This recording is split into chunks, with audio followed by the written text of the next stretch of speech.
Hello there, friends and followers, and welcome to this live stream. Today we are going to be flying the Toliss A340-600, one of the most anticipated, highly awaited aircraft for X-Plane 11.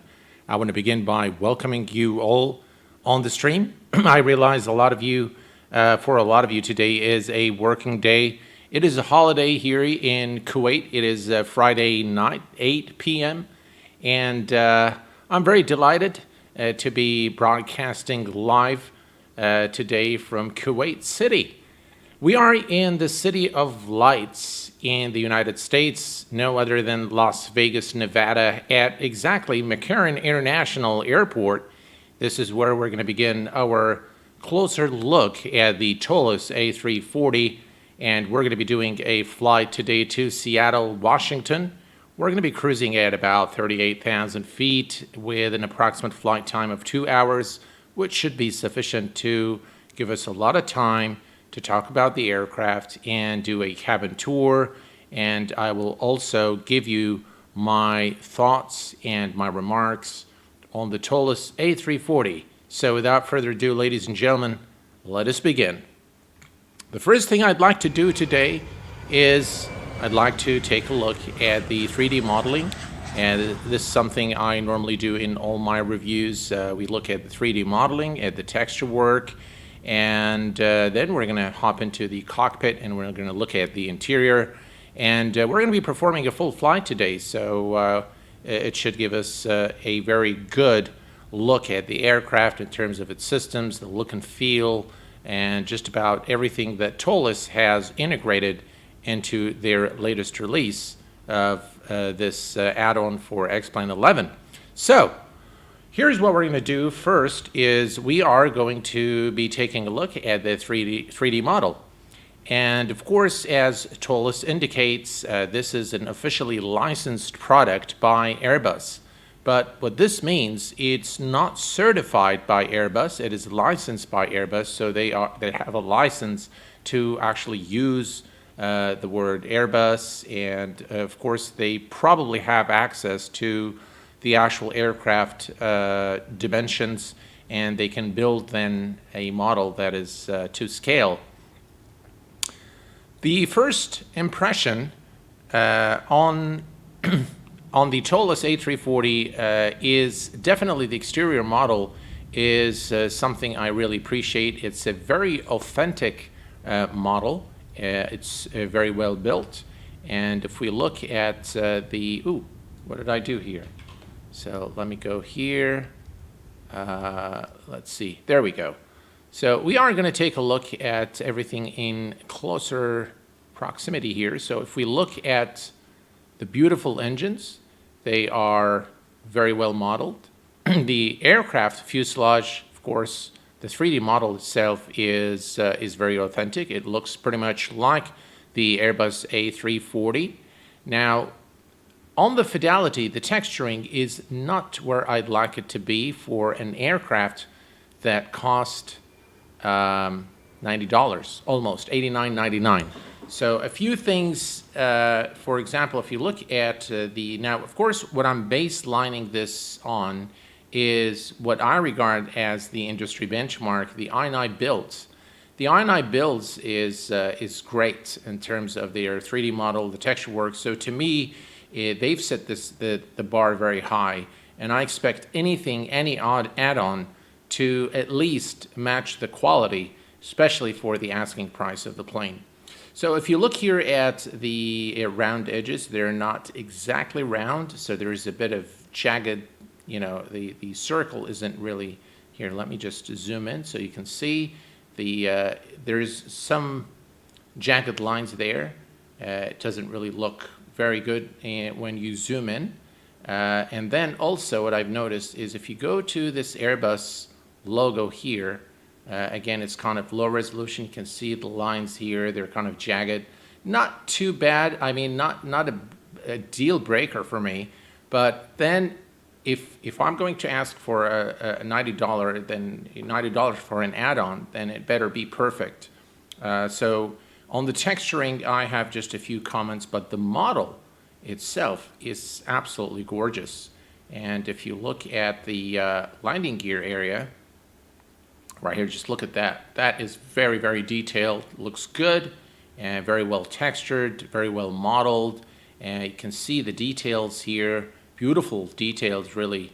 And you can look at the nose wheel here. You can see all the stickers and all the markings on the landing gear.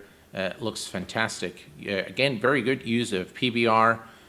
Looks fantastic really in terms of how it looks. A few glitches though, as I've shown you on the engine here, the metal casing of the engine and the logo here, the Airbus logo. But overall, a very nice model. And let's go ahead and take a look at this side here. Again, you can see the use of PBR, looks very, very good. If we look at the aircraft wings, again, they look, in terms of the modeling, they look fantastic. You can see the reflection here, and you can see the details on the flaps right here. So texturing is very nice. You can see also you can see all the details here on the aircraft windows. Looks pretty good. So overall, in terms of the exterior modeling, I think it looks very good. Again, you can see here the jagged lines. So I'm very particular. Leaf, thank you very much, my friend, for your donation. I really appreciate it. Leaf, you are just an amazing person and a great friend. Thank you very much, sir, for your donation, your words of encouragement, really constant support from you, Leaf. Thank you very much. And I want to welcome Omar. Owen, how are you, my friend? Click Aviation, welcome Glenn. Hello, Glenn, how are you doing today? Glad you could join us today. And we've got also Ensa. Hello, my friend. Welcome to the stream. And welcome everyone. I'm sorry I didn't welcome everyone by name today, but I think we do have a lot to cover today. So, yeah, I do want to focus on this review. And of course, I paid the full price, folks, for the aircraft, so I don't really have to say anything that I don't believe. And this has always been the case on the Q8Pilot channel. I try to remain as objective as possible and as unbiased as possible. So, exterior 3D model, authentic. It is built to a very high standard. The texturing could use some work, not a deal breaker in my view, but I definitely expected better for the price of the aircraft. Again, $90, that's a very high price, and I expected something a little more high fidelity. But that said, I think the aircraft looks pretty good, and I love to look at the aircraft from this view. I'll show you here. If we just go right there, just look at that view. That is just fantastic with those beautiful four engines, beautifully modeled and fitted on those really long wings. Just really beautiful. All right, let's hop into the flight deck and welcome to the Toliss A340 flight deck. Ladies and gentlemen, this is a very good rendition of the Airbus A340 flight deck. The textures are of the highest quality, high resolution textures. I love what they've done here, and I think they've come a long way when you consider the Toliss A319 when it came out, for example. You could really appreciate what they've done here. So definitely a step up for them from the get-go, from the release, with a beautiful flight deck built really to resemble the real world A340 flight deck. Beautiful overhead panel as well, as we can see here. Looks, of course, if you are a bus flyer, you would probably see that this is very familiar. It looks kind of, almost everything looks the same. And someone has just super chatted, and that is Fabio. Fabio, thank you very much for your €5 donation. Hi, Q8Pilot, following your channel for some quiet time. You are one of the best out there in the flight sim community. Keep up the good work. Well, thank you very much, sir, for your support. And we have got a new member, a Keratin, is it Eagle? A certain Eagle. Welcome to the Q8Pilot membership, my friend. Thank you very much, guys, for your support. Really, truly appreciate everything that you guys have done. And also, on that occasion, guys, thank you for your support and 55,000 subscribers. The channel just hit 55,000 subscribers and growing. So thank you very much for your support over the years. It's my 5th year, actually 6th year, creating content on YouTube. Farouk, hello, my friend, and welcome. So if you look at the overhead panel, again, familiar for Airbus pilots, looks really good. If we look here at the central pedestal area, again, quite detailed, nice texture work. Everything looks really good. And I think my son's iPad Siri is acting up. So again, if you look back here, now I'm not too worried about this, but if we look, for example, if I compare this to the i9 build texture work and even the Q4XP or the Dash 8, again, it could use a little more sharpness, maybe a little higher quality. But overall, I think looks good. You can look at this seat, just fantastic in terms of the texture work here. And we've got the also a fully modeled passenger cabin. So let's go ahead and take a look here. Now, again, the cabin is, and we've got, let me see here. Kalen, is it? Ask Kalen. Thank you very much for your donation, my friend. I appreciate your support. Thank you so very much. So if you look here again, I think the texturing is acceptable. It's not the quality that I would expect for the price. This is the passenger cabin. This is the business class, fully modeled here. It looks good, definitely. So it's not bad, but it's not as good as I thought it would be, considering, again, the price of the aircraft, really. Of course, the passenger cabin is non-interactive, so there's nothing that moves or anything like that.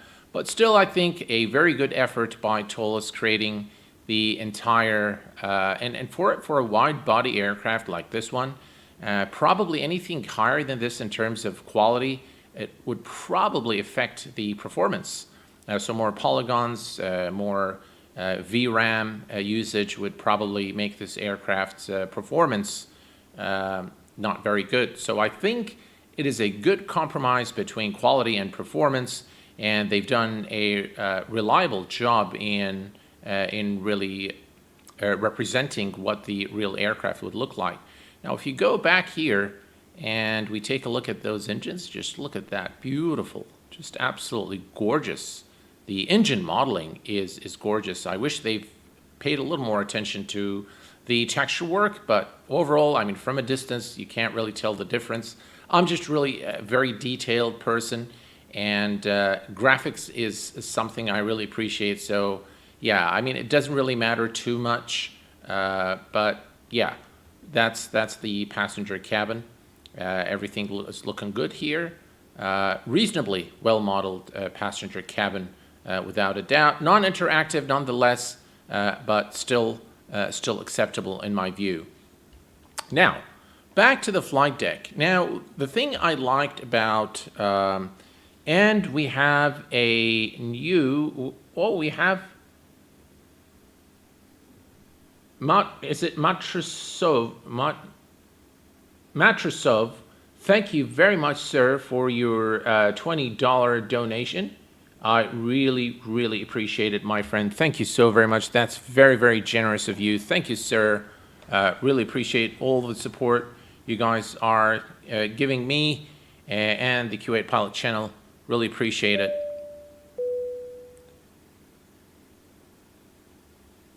Yeah, Click Aviation, I agree with you. I mean, it does matter. It does matter. It's a $90 add-on, so for this price, everything better be perfect. That's my take on this so far. So far, though, I haven't seen any red flags. This aircraft is, by the way, according to Toliss, is one of the, it really simulates the A340 to a very detailed level in terms of the systems and the performance, the fuel system. And I've watched the streams by V1, and V1 is a real Airbus pilot, and he gave it a glowing review, really. So from his point of stance, it is a brilliant aircraft in terms of how it simulates an Airbus A340. So the other thing that ships with this aircraft is the Toliss control panel. Now this, ladies and gentlemen, though this control panel really is, it really helps you operate the aircraft. It is complete, concise, but complete. But the thing is, I was expecting that they would have something like an EFB, electronic flight bag, maybe like an iPad system, instead of the AviTab. So kind of build their own custom control panel, similar to what we've seen with the i9 builds and now with the Q4XB. Again, I don't feel that they've really went a step up from their A321 in terms of the fidelity. System simulation, the depth of system simulation, definitely Toliss is a developer that creates very high quality add-ons, and they are spot on in terms of the performance. And we've seen this in their A319, A321, and also by account of a real Airbus pilot, their A340. However, from a completely flight sim perspective, I was expecting a step up in terms of their control panel. So I was expecting to see like an EFB or something that really takes this to the next level. Nevertheless, it does the job. And by the way, have loaded the passengers and cargo for this flight already, so we don't have to spend time there. But it's the regular control panel. You've got this is something I love in the Toliss, which is loading the situations in case, you know, the sim crashes. The brake fan, weight variant, the Imperial units are all set to auto. Here you can also adjust and toggle the performance, the aircraft age and the engine age. And then, of course, the ground services, external power, you can set them to on, or you can call the external power. Doors are all on automatic. So you have quite a bit to fold scenarios that you can play with. Sound add-ons still not there, which will bring us to the sounds in a minute. Joystick and the general settings. So all of this is pretty much what we've seen in the Toliss A319 and A321. Soprel, their tail con fixed in the next update. Exactly, I don't see that much change, to be honest. For me, it's enhanced A321 in new body, that's it. Well, there's, I think, a lot to this aircraft than just the A321. I think the fuel system and what have you have changed. The performance of the aircraft is definitely different. This is a 4-engine aircraft. But we'll get to that. I'll give you my thought. Just hold your thought on that. I'll give you my thoughts on that as soon as we are airborne.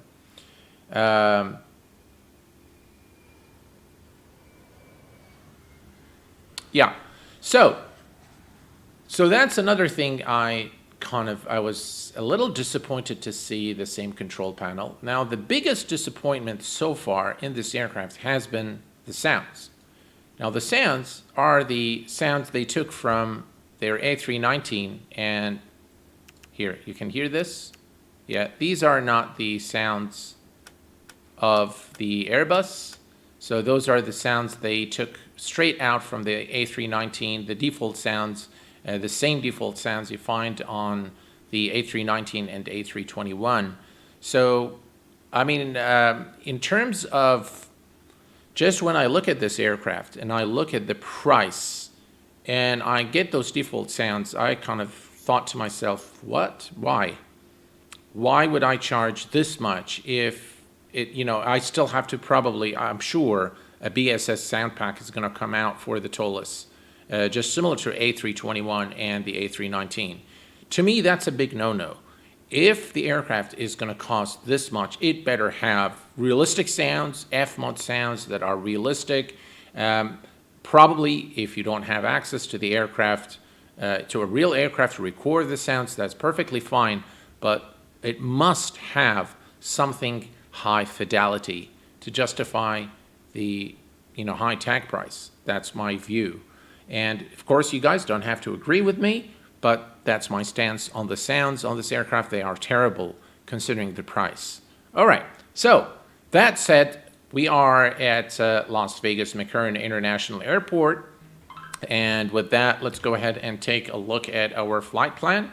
Our flight plan is quite simple today, nothing too serious in our plan. We are going to be cruising at 38,000 feet, and block fuel is 24,374 kilos, and our flight path is, or flight route is departure at 26 right here at McCurry, through the Johor 2 to Kino, direct to Oscar Alpha Lima, direct to Lumia, direct to Lima Kilo Vector, and then it's the Hawk 27 Star into Seattle International Airport, runway 34 right. All right, so let's start setting things up.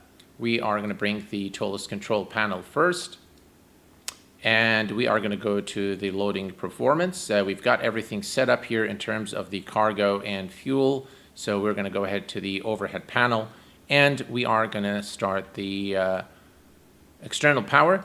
Now, by the way, folks, I have not done any test flights with this aircraft so far. So what we're going to do is I'm just going to rely on whatever I know about a regular Airbus A319 or 20 or 21 to operate this aircraft. Shouldn't be that much different with the new strategy from Airbus, having or trying to simplify the changes across all Airbus models, all their aircraft. So external power is on, battery 1, battery 2, APU battery is on, and we're going to work our way from left to right and then bottom to top. All right. So first thing here, we can check all is good here. Oxygen cruise supply is on, and ground control is on. And we're going to move up here. We're going to test the APU, which checks OK. And then we're going to move up here and set the adheres to nav mode. And nav mode is now set. Next, we're going to go to this side here. We're going to take a look at our lights. Nav lights can go on, and we're going to turn on the seat belt and done smoking signs and arm the emergency lights. Perfect. Next, we are going to turn on everything here. Now, this is we can put this on auto. So these are the main tanks. Now, with an Airbus, everything is, so this is on auto, so we'll leave. You know what? Let's turn these on. All of that is turned on. Perfect. All right, so no whites. That's the methodology that you follow in an Airbus. And everything else here looks good. Okay. We can now take a look at the, let's bring our ECAM, lower ECAM, bring some lights there to our PFD and ND, and on the other side as well.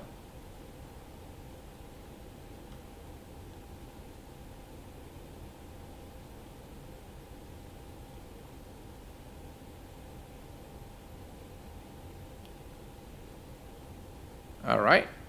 Okay, very good. And we're going to just brighten our McDoos. McDoos are done. Perfect. Now we can bring up the MCDU and we can start setting up our flight plan. So for this, what I'm going to do is I'm going to bring up Sim Toolkit Pro. And we are going to begin with the initialization. So we are flying today from Kilo Lima Alpha Sierra to Kilo Sierra Echo Alpha. That's Seattle International. We're going to stick that here. Flight number today, we are Airbus 2574. Stick that here. And the PAX or passenger number is 315. Cost index today is 15, and cruise altitude is 38,000 feet, 380, and we're going to IRS init and align on reference and confirm the alignment. Next, we're going to go here and enter our zero fuel and block fuel. So we're going to bring up the Toliss control panel, open that. All right, and let's see here. We've got 219 for the zero fuel, so 219, and 26.3, 26.3, and we're going to put that in here.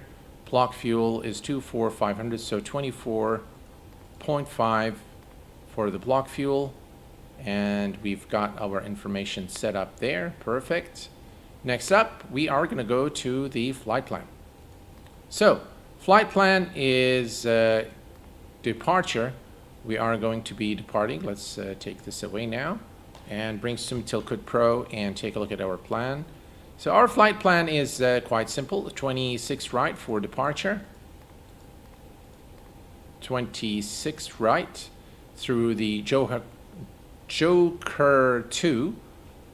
That's the Joker 2. And through the Kino transition. And insert, and then we're going to go to Kino. From Kino, we're going to fly direct to Oscar Alpha Lima. Oscar Alpha Lima, and enter that here. And then we are going to fly direct to Lumia.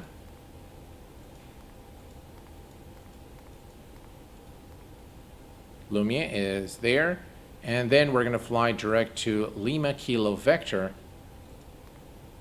Lima Kilo Vector.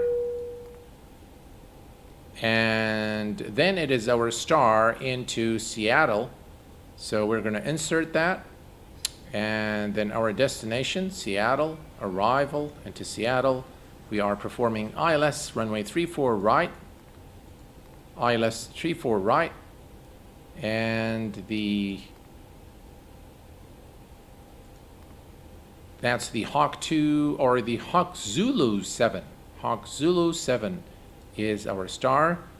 And let's see if there is a transition. It's the Sonder transition. So we're going to select Sonder and insert. And we're going to just take a look. There is one discontinuity here. So let's clear that and insert, and then we're going to cycle through the flight plan and make sure all is good, which it is, and we are good there. All right, so now we're going to go to the performance page, and for the performance we are going to need the Tools control panel once more. We can hide this now. We are going to select, let's see here. We can select flaps 2, flaps 3. Let's do flaps 3. And, all right, so that gives us a V1 of 148, 148, V rotate of 148, and V2 of 152, 152. Transition altitude in the US of A is 18,000 feet. We're going to do flaps 3, and we are going to enter 2.5 up, or actually it's up, come on, up, 2.5, and we're going to put that here. We are going to flex to 42, so flex 42, stick that here, and we are now good to go. All right, let's go ahead and turn on the APU. We need to wait for the APU door to open.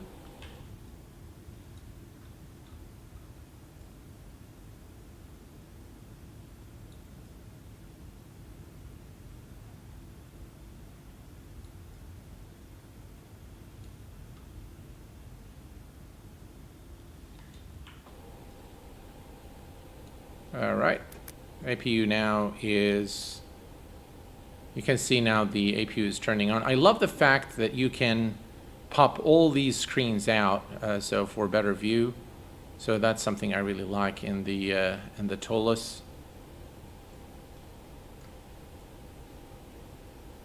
There we go, we can leave that here.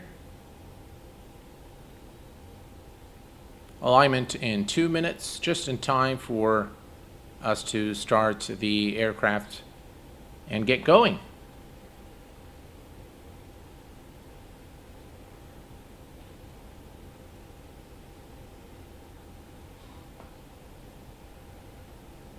All right, looks like the APU is now available. We can put this away, we can put that away, and we can now turn on the APU bleed. APU bleed is turned on, and we can now turn off the external power. And we are now, ladies and gentlemen, ready to push back as soon as the IRSs are aligned. 1 minute for alignment. Let's go ahead and set our altimeter. Let's take a look at the weather information here at Las Vegas. Altimeter is 3010.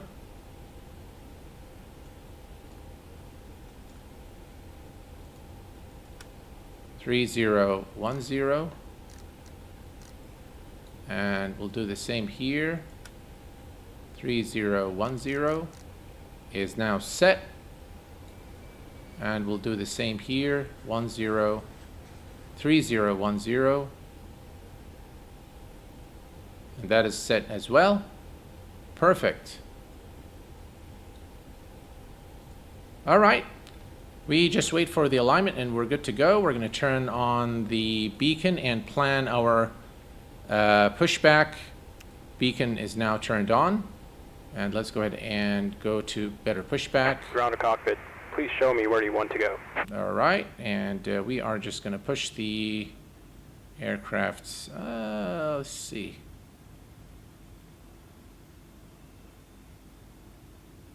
Right there. Ground to cockpit. Tow is driving up. All right, the tow is driving up. We're ready to go. And there's our flight plan.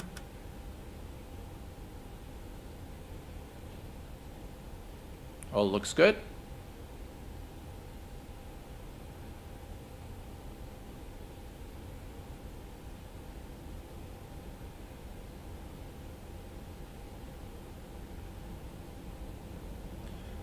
Leaf, I agree with you fully there, my friend.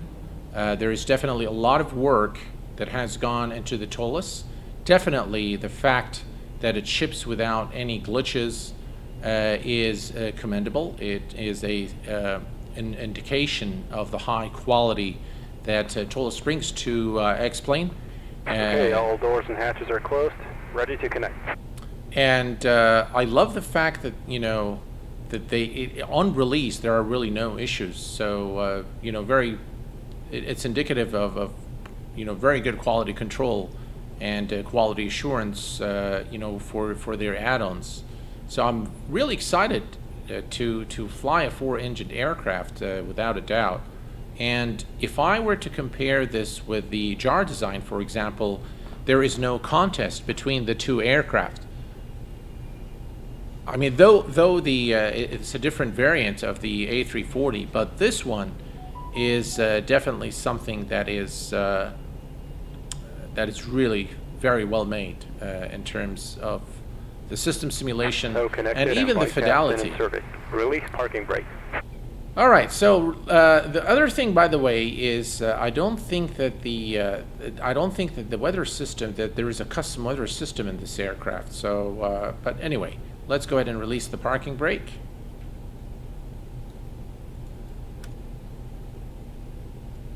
Starting pushback, and you may start engines. All right, and we have clearance to start the engine. So engine mode selector to start, and we're going to start with engine number 4.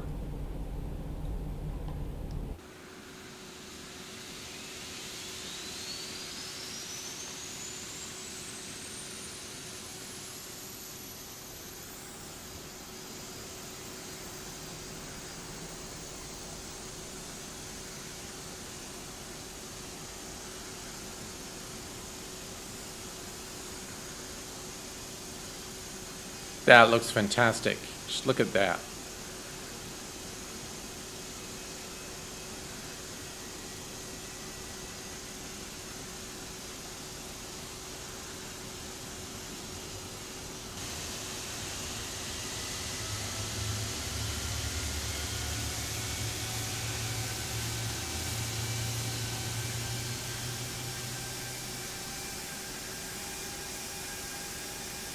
Now again, the sounds definitely need a little bit of work. I don't think the sounds are worthy of this aircraft. I think it needs a better sound. But you can look now at the panel work. The texturing is superb, and the 3D cockpit here. Just look at that.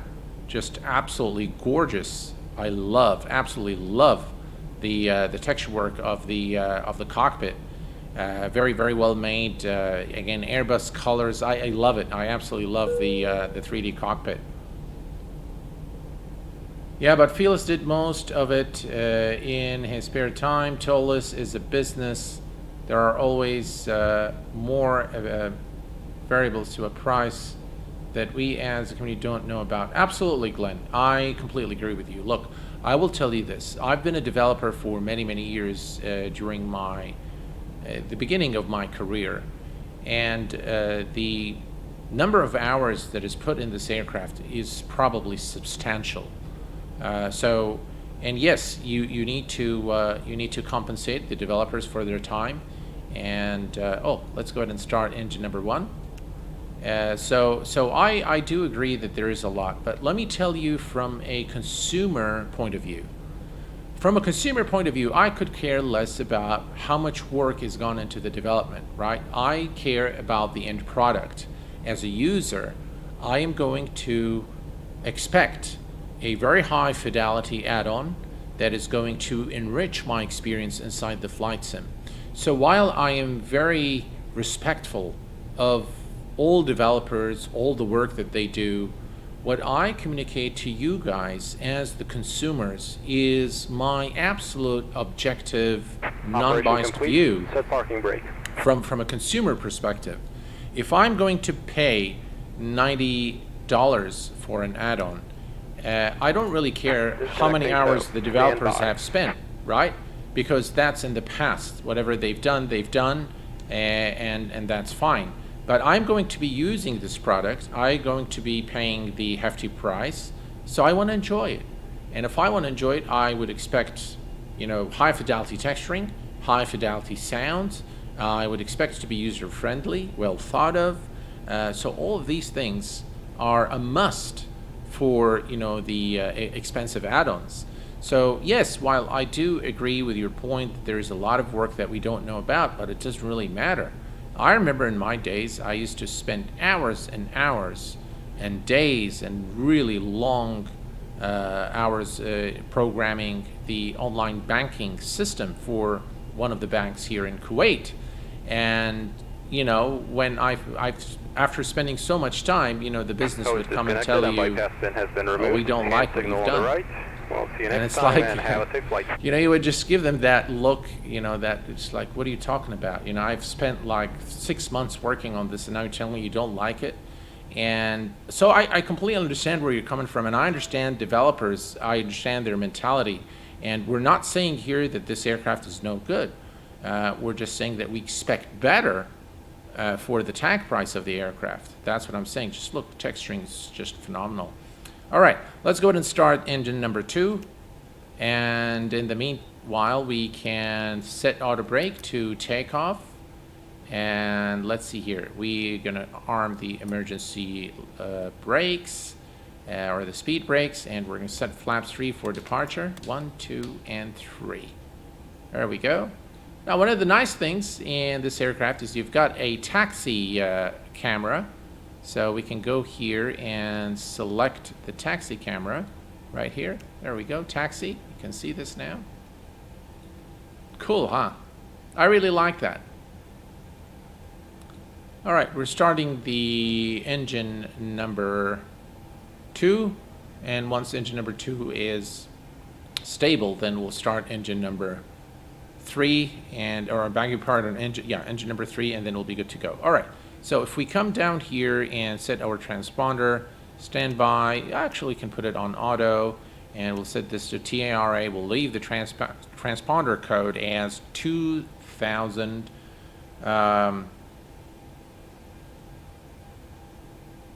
In the end, we should look at both sides. I can see the work went into the aircraft, and I can see why Toliss wants appreciation and compensation for their work. Absolutely. That's their absolute right that they want the compensation. I fully agree there with you. So I cannot disagree. Let's set our altitude to 38,000 feet.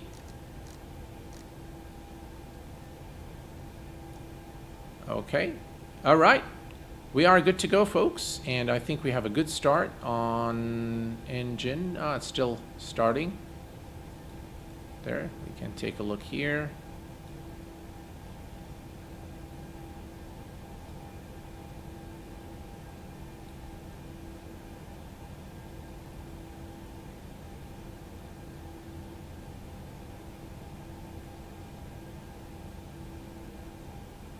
There we go. All right, let's go ahead and configure our lights. Runway turn off lights on, nose light to taxi. Engine is now available, so we can turn the engine mode selector to normal, and we will turn off the APU bleed, APU master, packs are on, all is looking good. Perfect. All right, we can turn on the weather prediction system. So if we scroll down here, we're going to put this on auto, system 1, auto, and auto. And this cannot be, so you can't really move this. So it's on WXO weather mode, which is perfectly okay. And we are good to go. All right, to config test, let's notify cabin crew. And takeoff config test. Now, by the way, if you've noticed that the trim has set automatically in this aircraft, so is it? But let's take a look here at the performance. 2.5 up. Yep, 2.5 up. So it's automatically set, which is again cool. A little different from the A321 and A319. All right, we're ready to go, folks. Let's go ahead and release the parking brake. And let's go. You know what? We can make things a little more interesting. We can bring up the let's see here. We can bring up SAM3. Follow me. Runway 26 right. But I'm not sure what holding point we need. So let me just, you know what? Let me stop the aircraft just for a sec here. And let's just look at that. I mean, tell me, guys, tell me what you think. I think this is fantastic. Looks absolutely gorgeous. Just look at that. Whoa. Look at that look. Looks wow. Absolutely. All right, let's go ahead and take a look here at the runway. This is 26 right. Let's see if we can find out what's the holding point here. I don't think it's mentioned there. All right, well, let's just go. Cabin's ready.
You'll notice that steering this aircraft is not as straightforward as the A321 and the A319.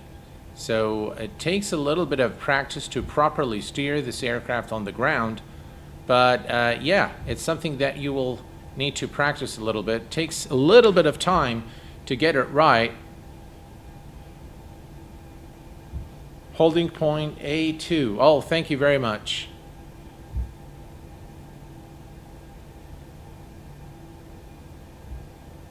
It is a beautiful aircraft without a doubt.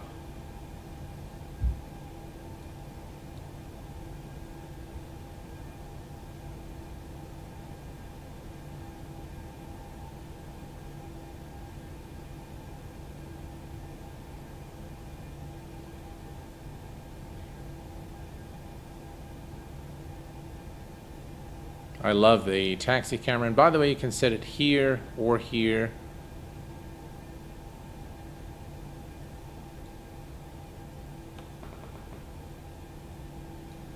One of the questions that I normally get asked is how do you center the aircraft on the taxi line here?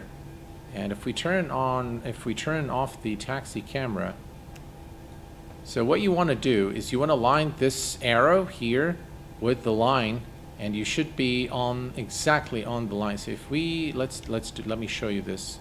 So if I align this line, this yellow triangle with the taxi line, and if we switch to outside view, see that? It's perfectly aligned now.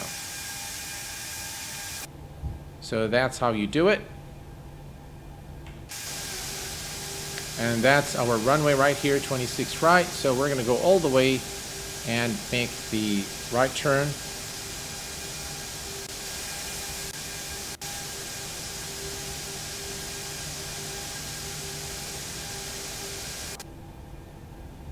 And if you want to see there's some cockpit views for you guys right there.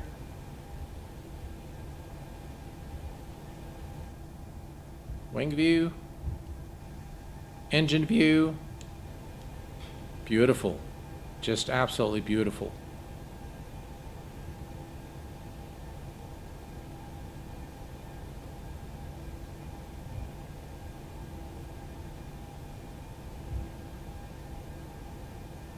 All right, here we go. That's the holding point for runway 26 right at McCarran International.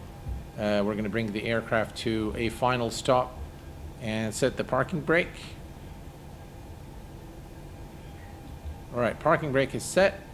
And let's see here. Let's take a look at our strobes. To on, wing lights on, landing lights on, nose light to takeoff, and everything else is set. Flaps are set, flaps 3. Speed brake is armed, and we have no blues. We are ready to go, ladies and gentlemen. Parking brake released. Let's go.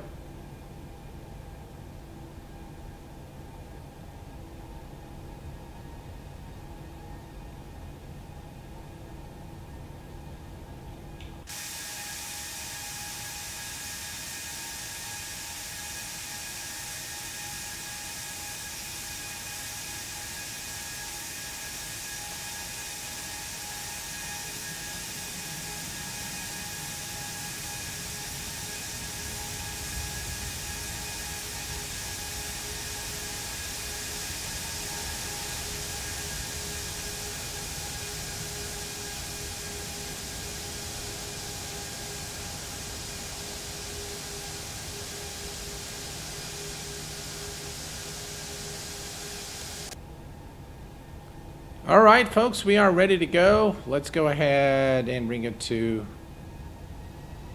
50%. Stable. Manflex, SRS, and runway. Off we go. 80 knots, checked.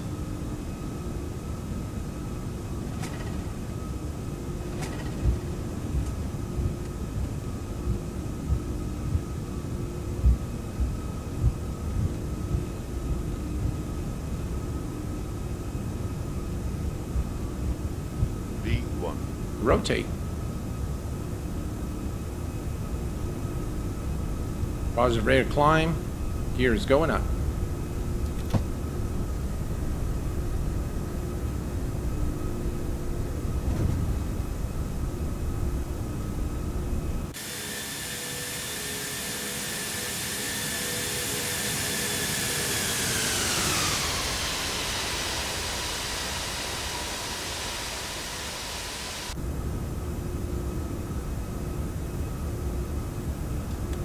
Speed check, flaps 2.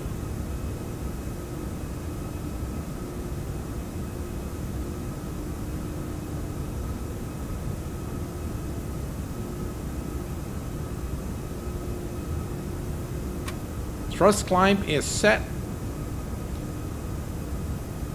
Speed check, flaps 1.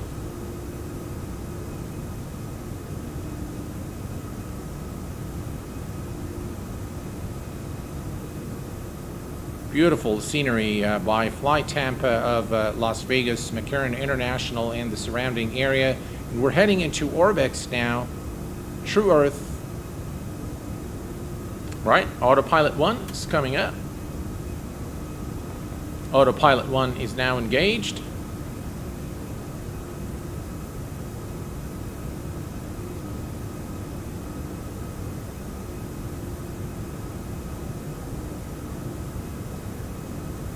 Speed check, flaps up.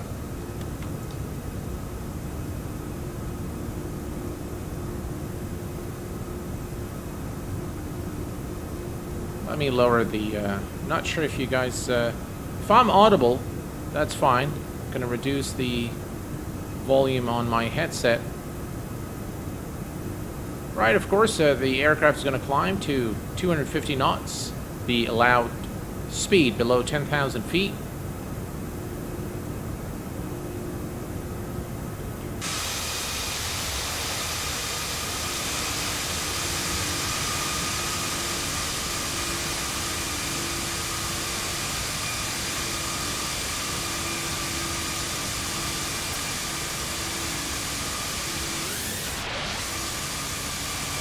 That's, as you can see, the difference between SFD Global and Orbex True Earth.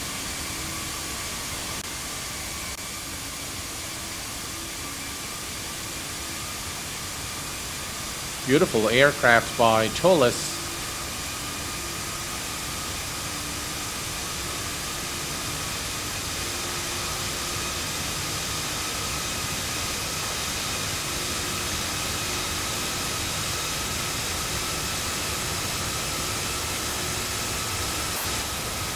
Paul, welcome my friend, greetings. How are you doing my friend today? Glad you could join us.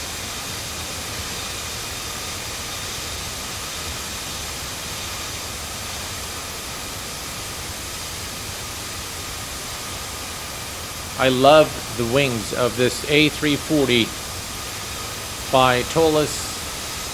Just look at that. Just really beautiful. All right, 10,000 feet. Let's go ahead and kill the landing lights, runway turnoff lights, the nose lights, and the wing lights. And we're going to release the passenger and cabin crew.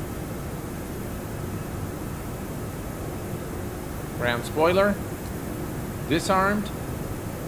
This is a fantastic view out of the Airbus cockpit window there, flying over California over to Seattle.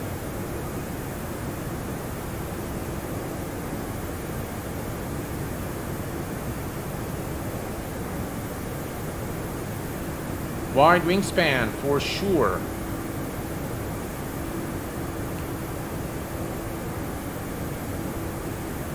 Stream makes it even, where they don't sound as bad in the sim.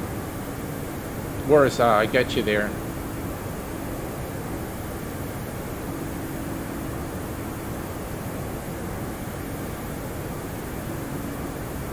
Well, folks, we are going to continue now our climb to 38,000 feet.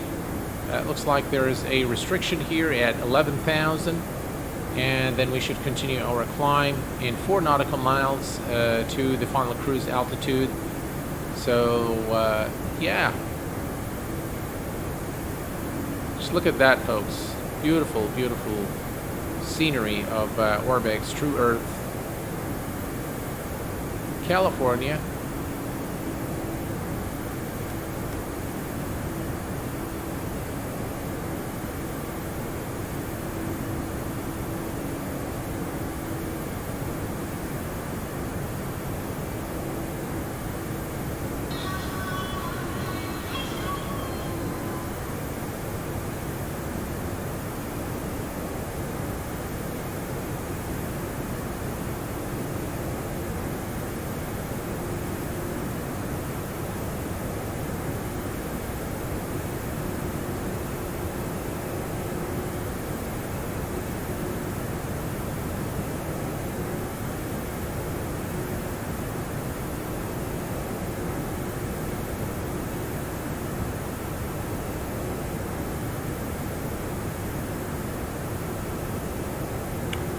And we continue our climb, ladies and gentlemen, to our cruise altitude of 38,000 feet.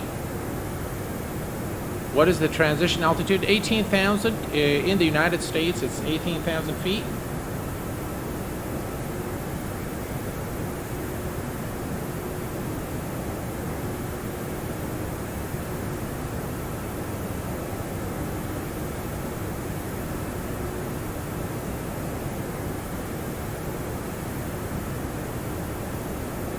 Let's take a look at the outside.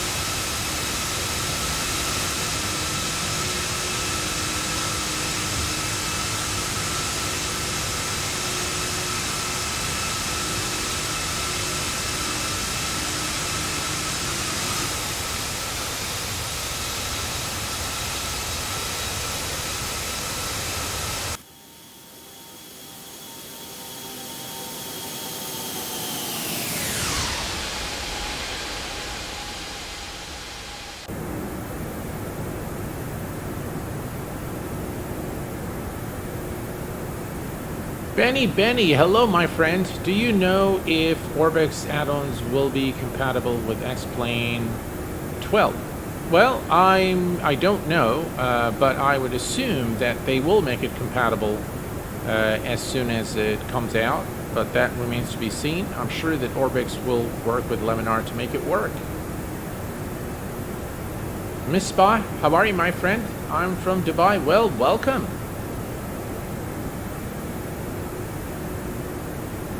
It's definitely a beautiful 4-engine bird.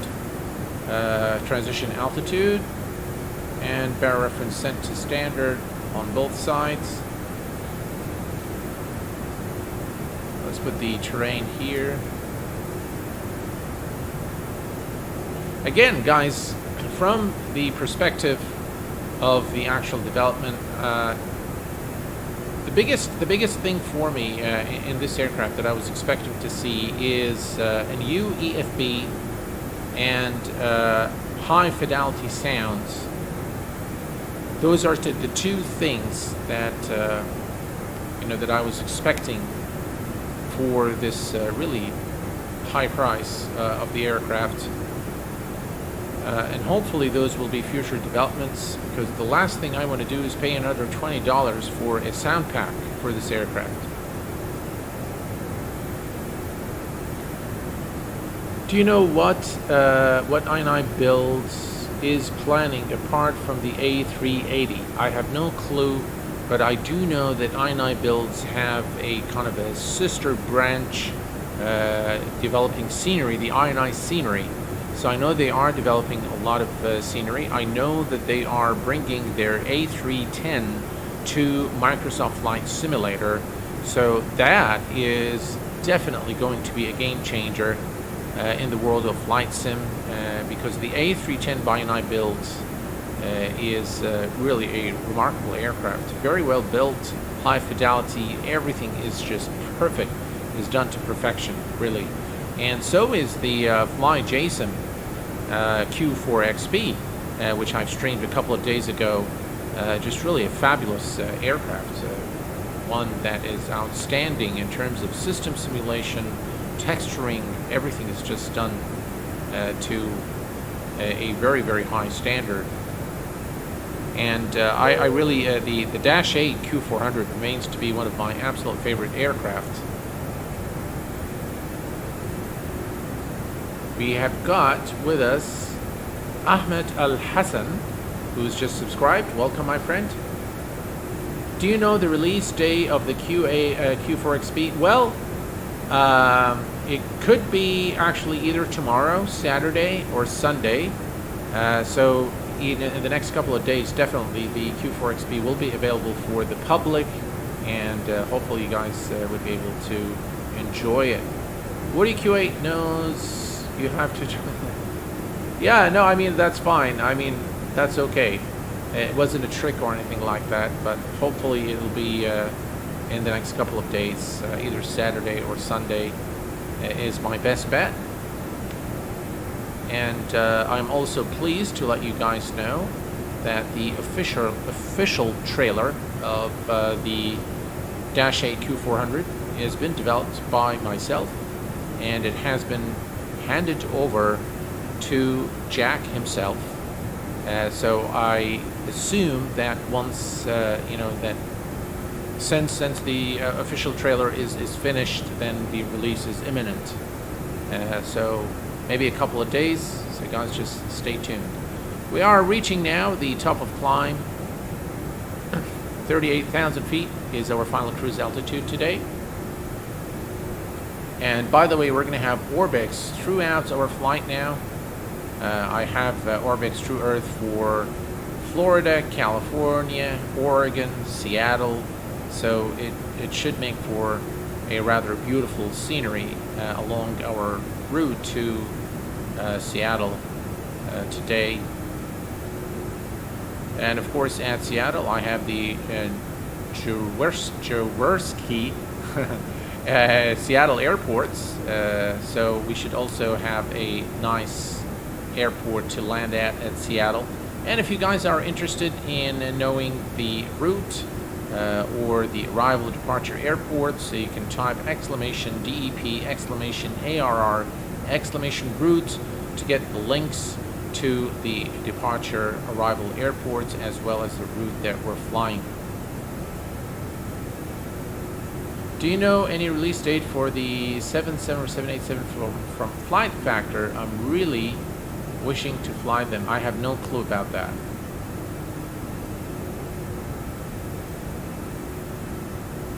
Is it Henrik? Henrik from Brazil. Hello, my friend. Welcome to the stream. Glad to have you with us today. Welcome, my friend. Right, we're almost at our cruise altitude, 34,000 feet for 38,000. So let's switch to external view. Just look at that, ladies and gentlemen. A just beautiful, beautiful view of this really long-awaited Toliss A340-600 flying over the state of California. Beautiful scenery.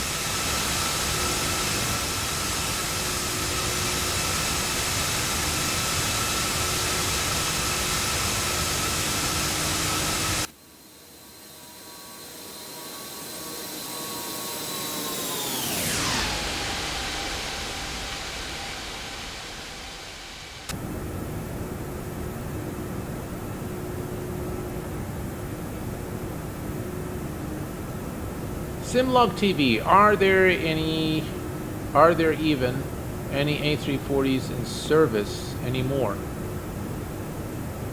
Yeah, I'm not sure. I think they, I'm not really sure. I am definitely Lionheart. I share your enthusiasm for the Airbus aircraft. Definitely, yes. Farouk says, what sky colors X-Vision preset do you use? It looks particularly nice. Thank you, Farouk. I use the Nordic Extreme preset of X-Vision version 2. And yes, indeed, it looks very, very good. I absolutely love it. Niels, hello there, my friend. Or is it Niels? Hello, my friend. Welcome. There are some 300s and 600s in service, mostly 300s. Oh, thanks for the info. Swiss has some of them as well. I know Kuwait Airways used to have the A340-300, but they retired the last one a few years ago. And now we're operating a new fleet of A320neos. And A350s, I believe, are on the way. We've got a number of 777s. 300ER is a very popular aircraft at Kuwait International. Rand, hello, my friend, and welcome. Long time no talk. How are you, my friend? Welcome to the stream. Glad you made it. I saw you on a V1 stream the other day. Glad that you've made it today.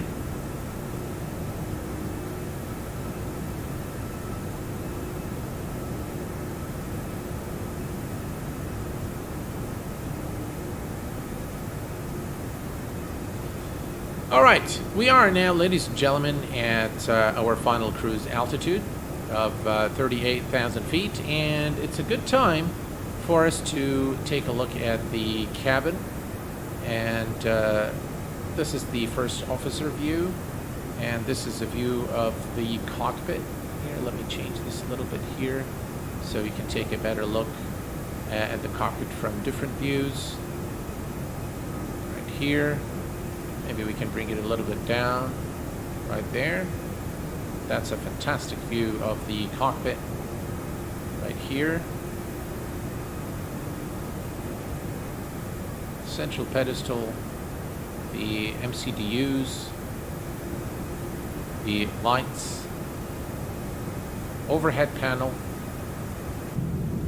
and here's a wing view for you guys.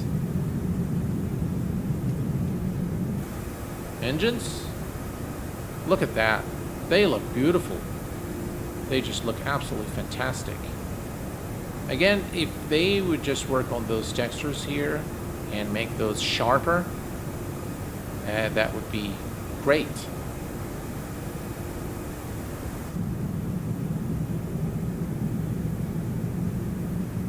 And the left wing from the back view. Right engines.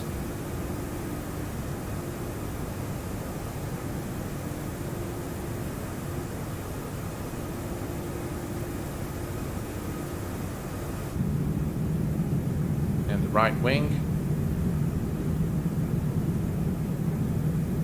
Look at the details on the wings here.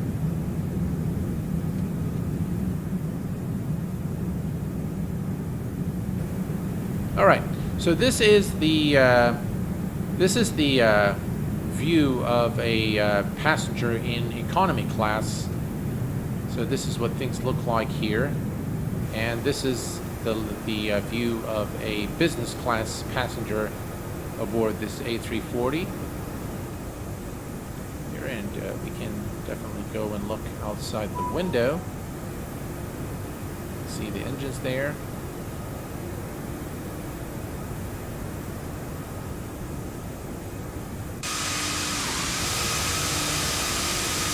Here's another external view of the aircraft.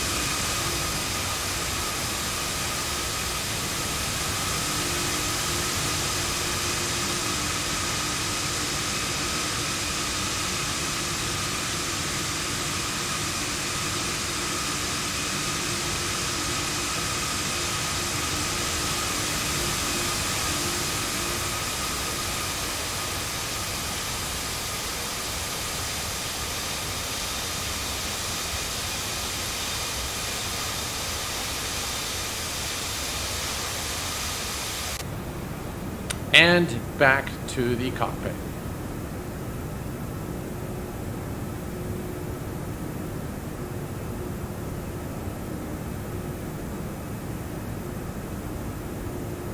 Do you recommend X-Enviro or X-Vision as an add-on for the... Well, look, X-Enviro is not bad. It does still require high processing power, so it needs some really hefty machine to run smoothly. That said, it does change things quite a bit in the sim. The clouds are fabulous. They're not always fabulous. There are some scenes where it looks fantastic and some scenes where it looks really weird. But at this point, I cannot recommend X-Enviro for people running on low or mid-end machines, simply because they will struggle with FPS. So if you have a high-end machine, by all means, go ahead and try it, give it a shot. It's definitely amazing, and it brings volumetric clouds similar to MSFS to X-Plane 11. X-Vision, on the other hand, the hit on FPS is very minimal, and I think it does change this quite a bit in terms of the look and feel. So between the two, and of course it costs less than X-Enviro. So from that perspective, I think I would definitely recommend X-Vision over X-Enviro.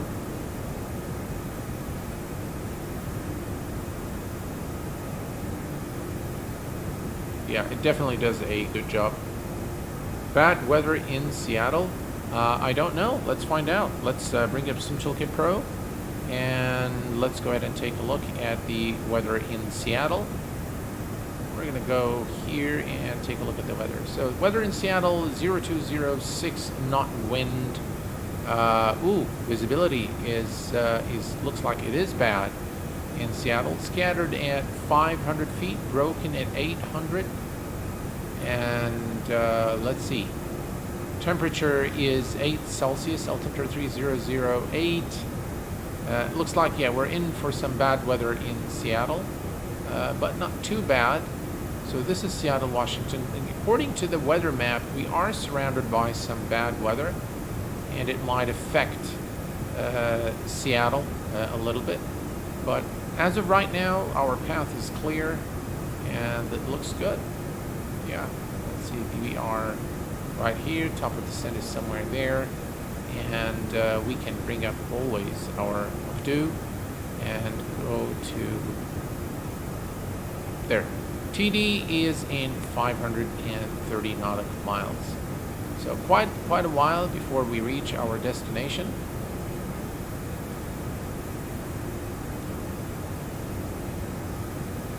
This is probably one of the longer flights that I've done here on stream. I normally pick very short flights, but I really wanted to, to spend some time in this aircraft and also take all your questions.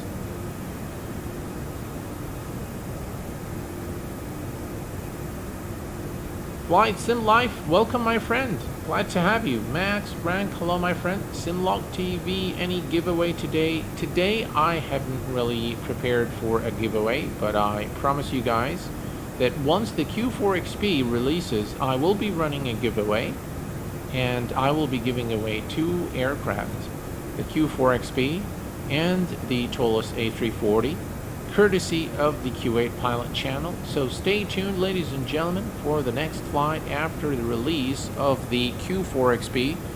And yeah, definitely there will be a giveaway in that stream. It is probably going to be a Q4XP stream, but yeah, definitely the next stream there will be a giveaway, so stay tuned. And folks, if you're not a subscriber to the channel, please hit that subscribe button and hit the bell notification button so that you're notified of all my videos and live streams when they're scheduled, so that you don't miss any of the giveaways. I normally do announce them on my Facebook page or the Q8Pilot Facebook page, as well as Twitter, and occasionally I am kind of learning the ropes of Instagram. I haven't really spent too much time with it, but it looks like it's a very powerful platform for content creators. I just haven't really gotten my head around it.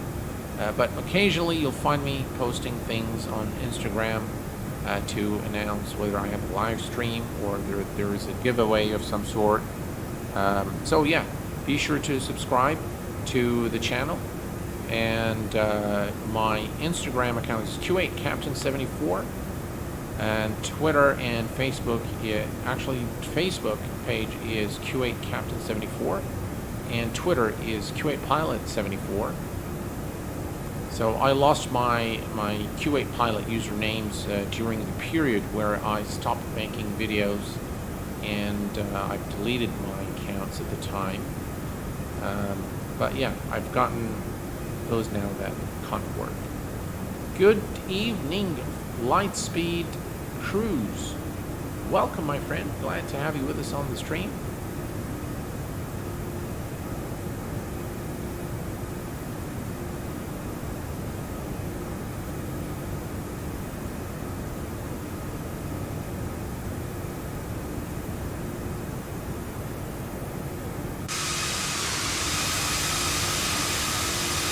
Beautiful sky colors, beautiful airplane. It's really very well modeled by Toliss. I think it looks fantastic, really. I mean, overall, it looks pretty good. Few minor things. I know I am quite detailed with test work and things like that, but in terms of performance, I think this aircraft, mimics what the real aircraft does. And by an account of a real-world Airbus pilot, it's spot on. So again, for you guys who are looking for an authentic Airbus experience, I think this aircraft is definitely worth it. If you're just looking to, fly casually, and I think the A3, and you have already the A321, for example, from Toliss, you might want to consider. Might want to consider your decision to purchase this aircraft. It is a little bit different, but again, very similar in terms of the actual experience, in terms of what you experience in the A320 and the A319. Now, there is a slight difference in terms of the range, because the A321 is a long-haul aircraft, so for longer ranges you can use it, and the A319 is more for short hops. But the difference between the A321 and the A340, other than the 2 engines and the difference in maybe the fuel system and things like that, I think they're pretty similar. So speaking of an investment in add-ons, if you have the A321, I don't think that it would make a lot more, I don't think it would make much sense to make an investment in this aircraft. If you, however, do not have the A321, then you might want to consider this aircraft Just bearing in mind that the price, and that you're not going to get high fidelity sounds or anything snazzy like, you know, the electronic flight bag. So you will get the Toliss control panel, which is functional, concise, but complete. And yeah, the sounds, I assume that a BSS sound pack will come out soon for the Toliss, but it's probably going to cost you, again, another $20 or so.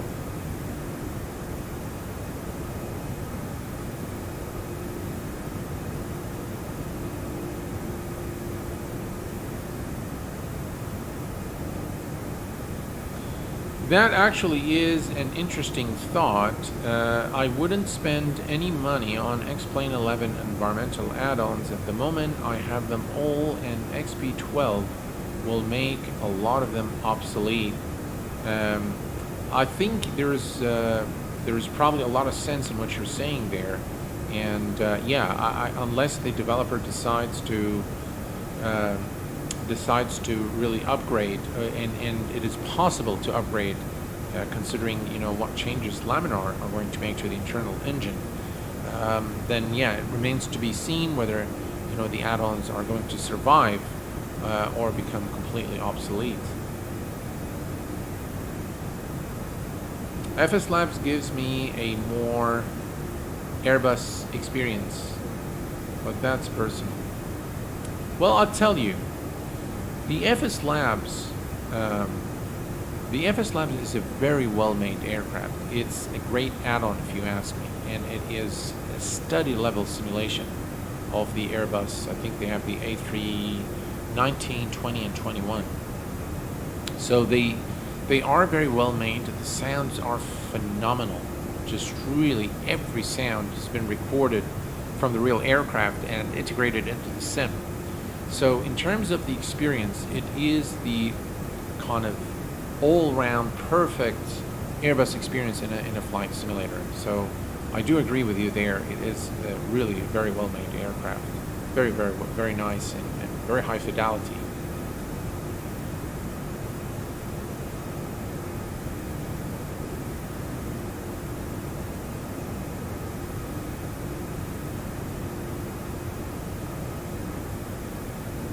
I'm about to remove P3D now as well. I think P3D is going to die. Q8, even if you look at NX Enviro, if XP delivers on volumetric clouds, then no need for X Enviro. Yeah, I totally agree with you there. I think a lot of add-ons will become redundant. A lot of add-ons, so, you know, a lot of them will become obsolete. A lot of them will probably stay as well. So I think there will be a toss-up between those that are completely obsolete, those that will become kind of redundant, and those that will remain. Is this plane worth the $90? All right, so that's a good question, and let me answer it in the best possible way. It really depends on what is it that you're looking for, and if you're on the fence about getting, for example, the A340 or the A321 or the A320 from Flight Factor, for example, then I would pick the one that would give me more for the buck. So the one aircraft that is going to be well textured, have high fidelity sounds out of the box, and friendly to use. It's got an modern electronic flight bag. This is the aircraft that I would pick. If you ask me today, in all honesty, if this Toliss A340 deserves the $90, the answer is no. In my view, it is not worth $90 unless they fix their sound, so they bring a free sound pack to upgrade those default terrible sounds that it's got today, and two, they need to build a modern NG or next generation control panel to accompany this aircraft. I don't mind too much on the texturing, so those are kind of the Q8 Pilot thing that, you know, textures have to be perfect. but they look, from a distance, they look absolutely fine. I mean, for the less detailed eye, the texturing isn't really going to make any difference. But for me, the sounds is a deal breaker. For me, not having a next generation electronic flight bag is a deal breaker. And so the price of this aircraft, as it stands today, in my view, should be priced at somewhere between $50 and $60. That's the kind of, that's my take on this aircraft. Now, if they want to, if they bring in the sound pack for free for everyone who's purchased this aircraft, then I'm okay with it. I'm okay with paying the $90. But as it stands today, no, it is not worth $90. Does it receive my commendation and approval? Yes, it does. But I would probably give it a final score of 7 out of 10, just for the reasons that I've stated. I do, of course, love Toliss aircraft. I love the A321. I've streamed it a few days ago. It is really a high fidelity aircraft, and the Neo version, the Neo expansion, is just phenomenal. Definitely worth it for me.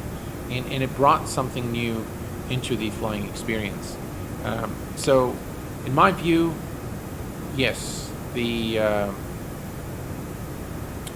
next generation flight bag sounds must be fixed.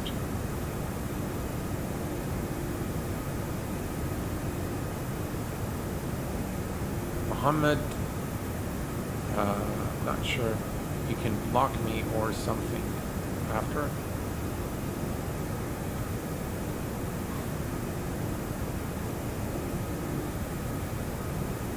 You're most welcome.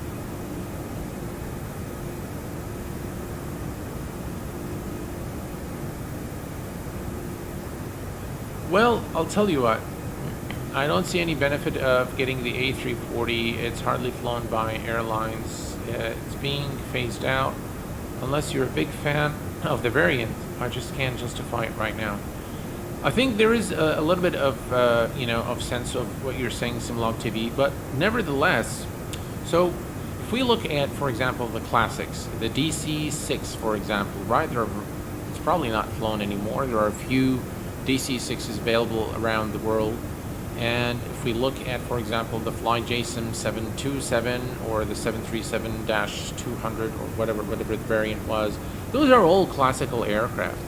And to me, that's good enough reason for you to get it, even if the aircraft is phased out, because flying those classical aircraft brings a lot of joy to the flight sim experience. It is very immersive, and it takes you back to the days where you get an appreciation for what pilots used to go through to fly these aircraft.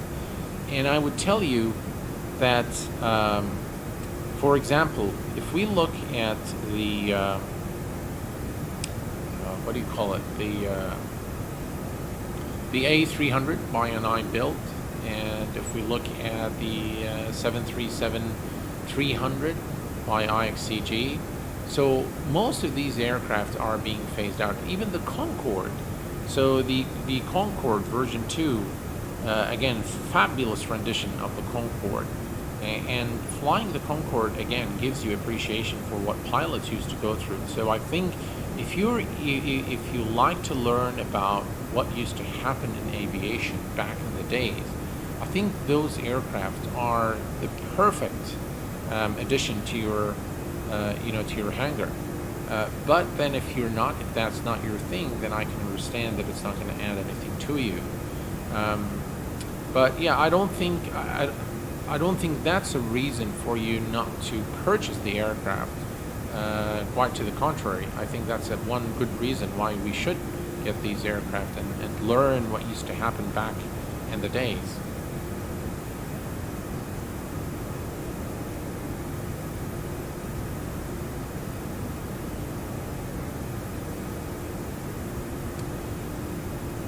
So price is worth it if you can afford it.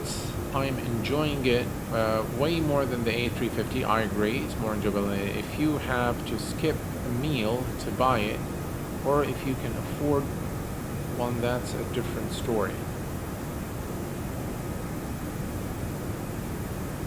I think a good standard to follow nowadays, even if you don't intend on it being VR compatible, is the question of how immersive will this look and sound in VR. That is an interesting thought, Tom. Yeah, I mean, I agree with you there.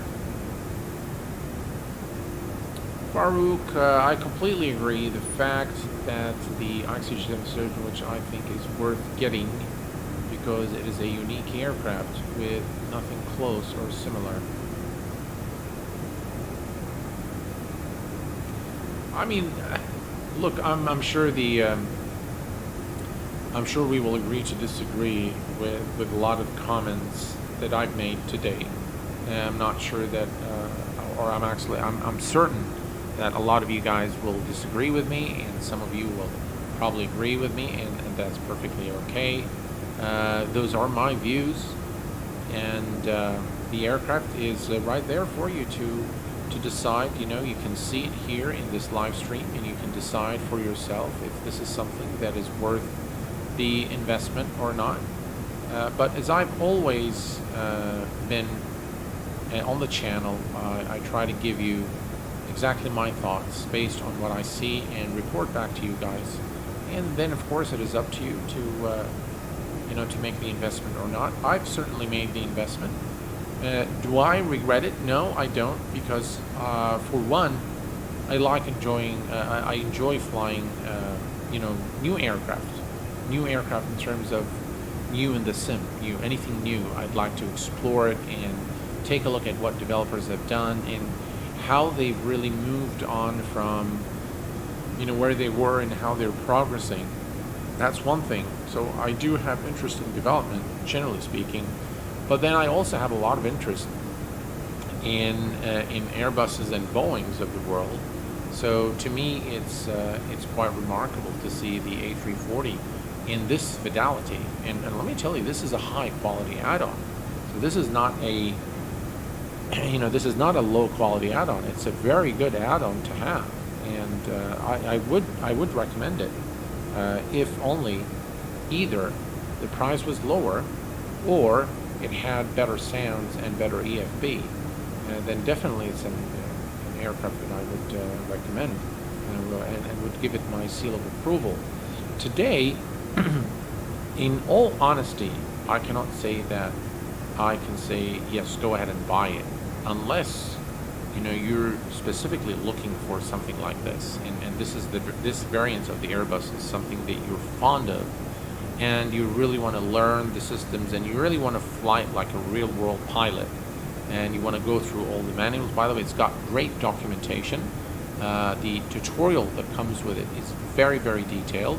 So in that respect, yes, I think if those factors are involved in the decision making, then I think this aircraft is definitely worth it. But for the general public, for the majority of flight simmers, my answer to them would be no, it is not at this point. So those are my thoughts.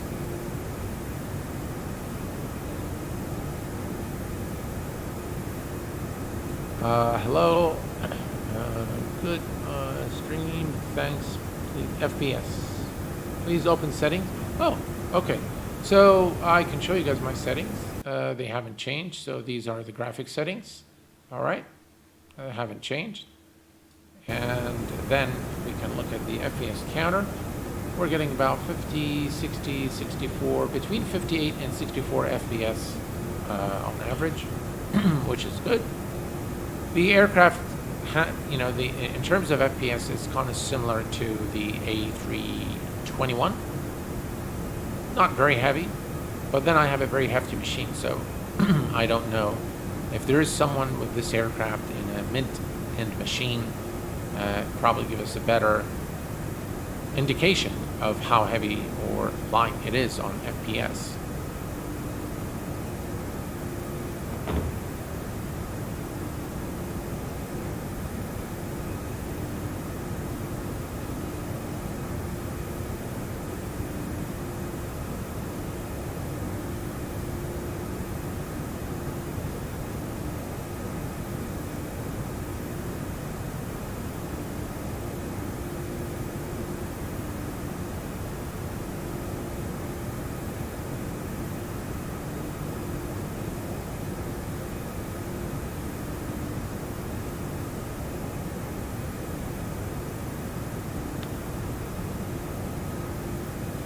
Right, let's do some external views. We'll begin with a flyby.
Well, there were some external views for you guys. Let's go ahead and check on our flight plan here.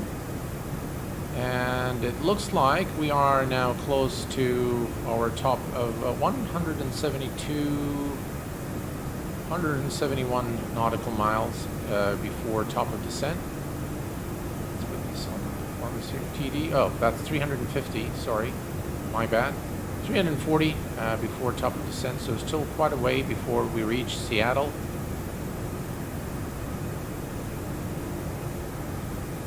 The approximate flight time today is 2 hours, and by the way, I forgot to turn on the clock as usual. Yeah, my bad.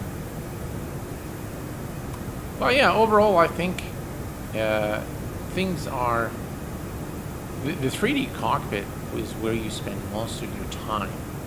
And I think it looks fantastic, really. So I'm, by the way, I'm never worried about the passenger cabin, but I know a lot of you guys are. But when I compare this one with the i9 builds, the A310, there is just no contest between the texturing and fidelity of the 3D modeling that they've done on their A310 to this one, for example. It's just really outstanding aircraft, the A310 by i9 builds.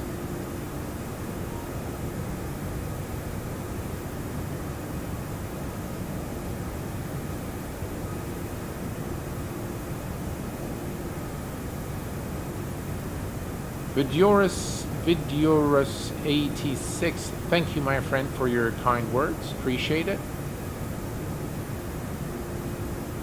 Long time no see on V1 streams.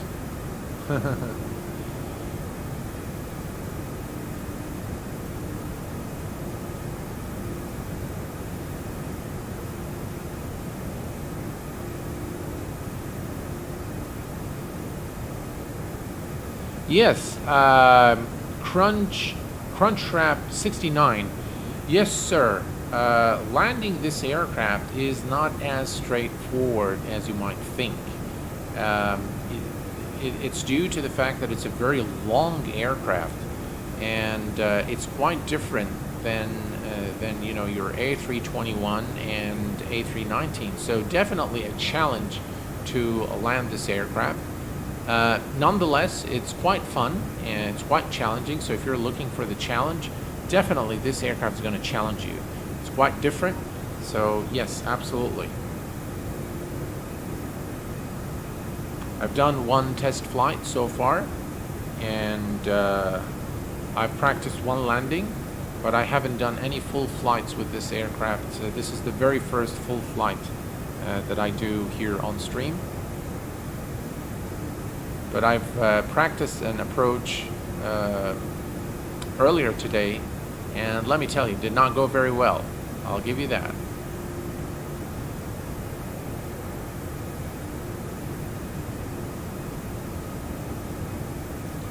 We look here at the menu. Looks like there are a few things that are planned. So if we click here, it says work in progress. CMS, flight report, print. It says printer is not available. So I'm not sure if this is again planned for future development or it's just there for completeness sake. Let's see here. SAT, work in progress. MC menu, does that work? That looks like it works. Oh, it's still work in progress. Okay. That's all work in progress still. So I suppose, yeah, that's all work in progress still. So we can expect a little more in terms of the development. Go to the flight plan. There we go.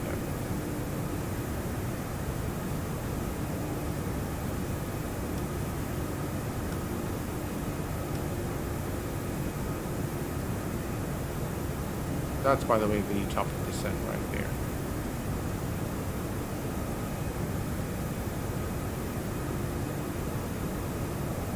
Yeah, all is looking good.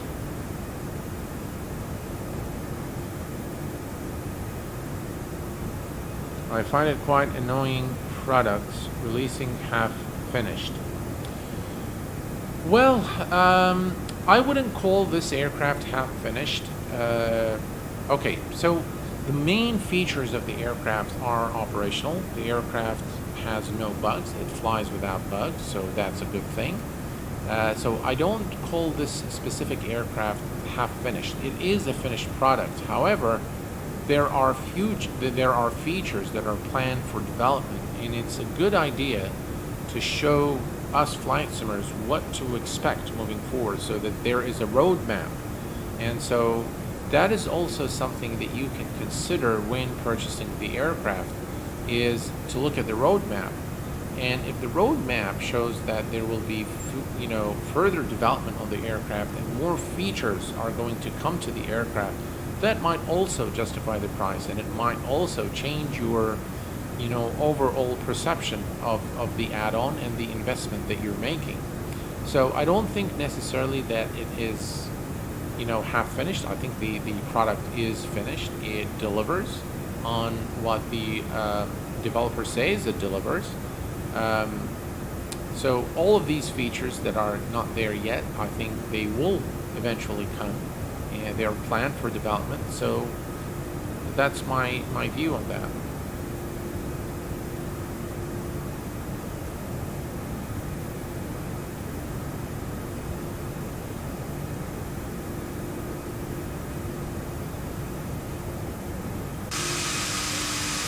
Let's look at that scene. Wow, looks really good.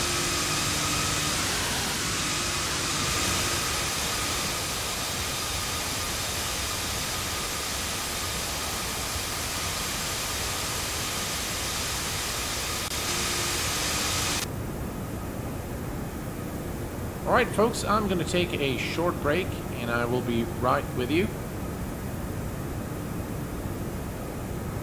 Let me set this to a wing view of, let's see. I think this is good. I'll leave you with this view, and I will take a short break, and we'll be right back.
Welcome back, guys. I am back, and let's take a look here at our flight plan. If we look at performance, TD in 261 nautical miles. Still quite a way from our destination. We can see the top of descent mark here on the PFD or the ND. And everything's looking good. Yeah, let's increase the lights inside here. Everything is good here.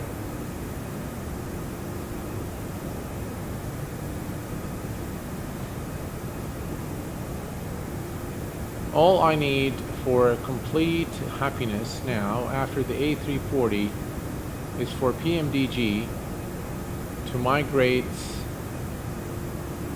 the 777 and 747 to MSFS. That would be something for sure. No, I'm not using Cloudscape or the enhanced Cloudscapes. And the reason, I actually tried to use it today, so I've downloaded it again. And what it does is that it really washes out the, it reduces the intensity of the clouds to a point where I don't like how the sim looks. And it also makes the sim colors washed out, so it doesn't look very good in my view. So I removed it and just kind of re-enabled the Xvision Lua scripts for this flight.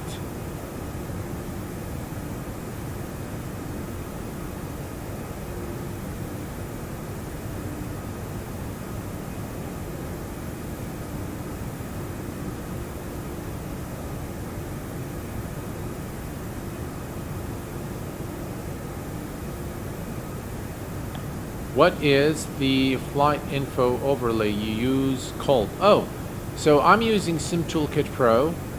Cameron Walker. Yeah, I use Sim Toolkit Pro. It is really the best electronic flight bag available today. Let me just guys show you, by the way, Sim Toolkit Pro, since we have quite a way to go. Sim Toolkit Pro has gone has come a long way. Since the very first time I reviewed it here on the channel, and it wasn't very popular at the time, but it is now one of the very best tools. It's got, you know, the dashboard, you have IFR planning, VFR planning, so you can do whichever one you please. You have the Friends network there. That's my code if you'd like to add it, so you can see me when I'm flying in Sim Toolkit Pro. And you can see all the live flights as well from within the live map. So if we go to the live map here, that's us right there flying along. Let me just go to options. No, controls, follow me, auto zoom. We'll remove auto zoom and remove the options. Okay. So now if I zoom out, you can see all the Sim Toolkit Pro users flying, whether they're flying on VATSIM or flying on IVAO or any other Pilot Edge. And if you click, you will look at the information. So now you know that United 502 is flying. It gives you all the information on the departure and destination airports, arrival, flight routes, everything is available. Excuse me. So yeah, you've got everything there in terms of, you've got, of course, the weather, also weather radar, so you can look at the weather all around the world. That's our flight plan here, and that's the one we clicked on. You can click on any flight plan here to see where it goes. That's a really long flight, isn't it? So definitely the very functional live map.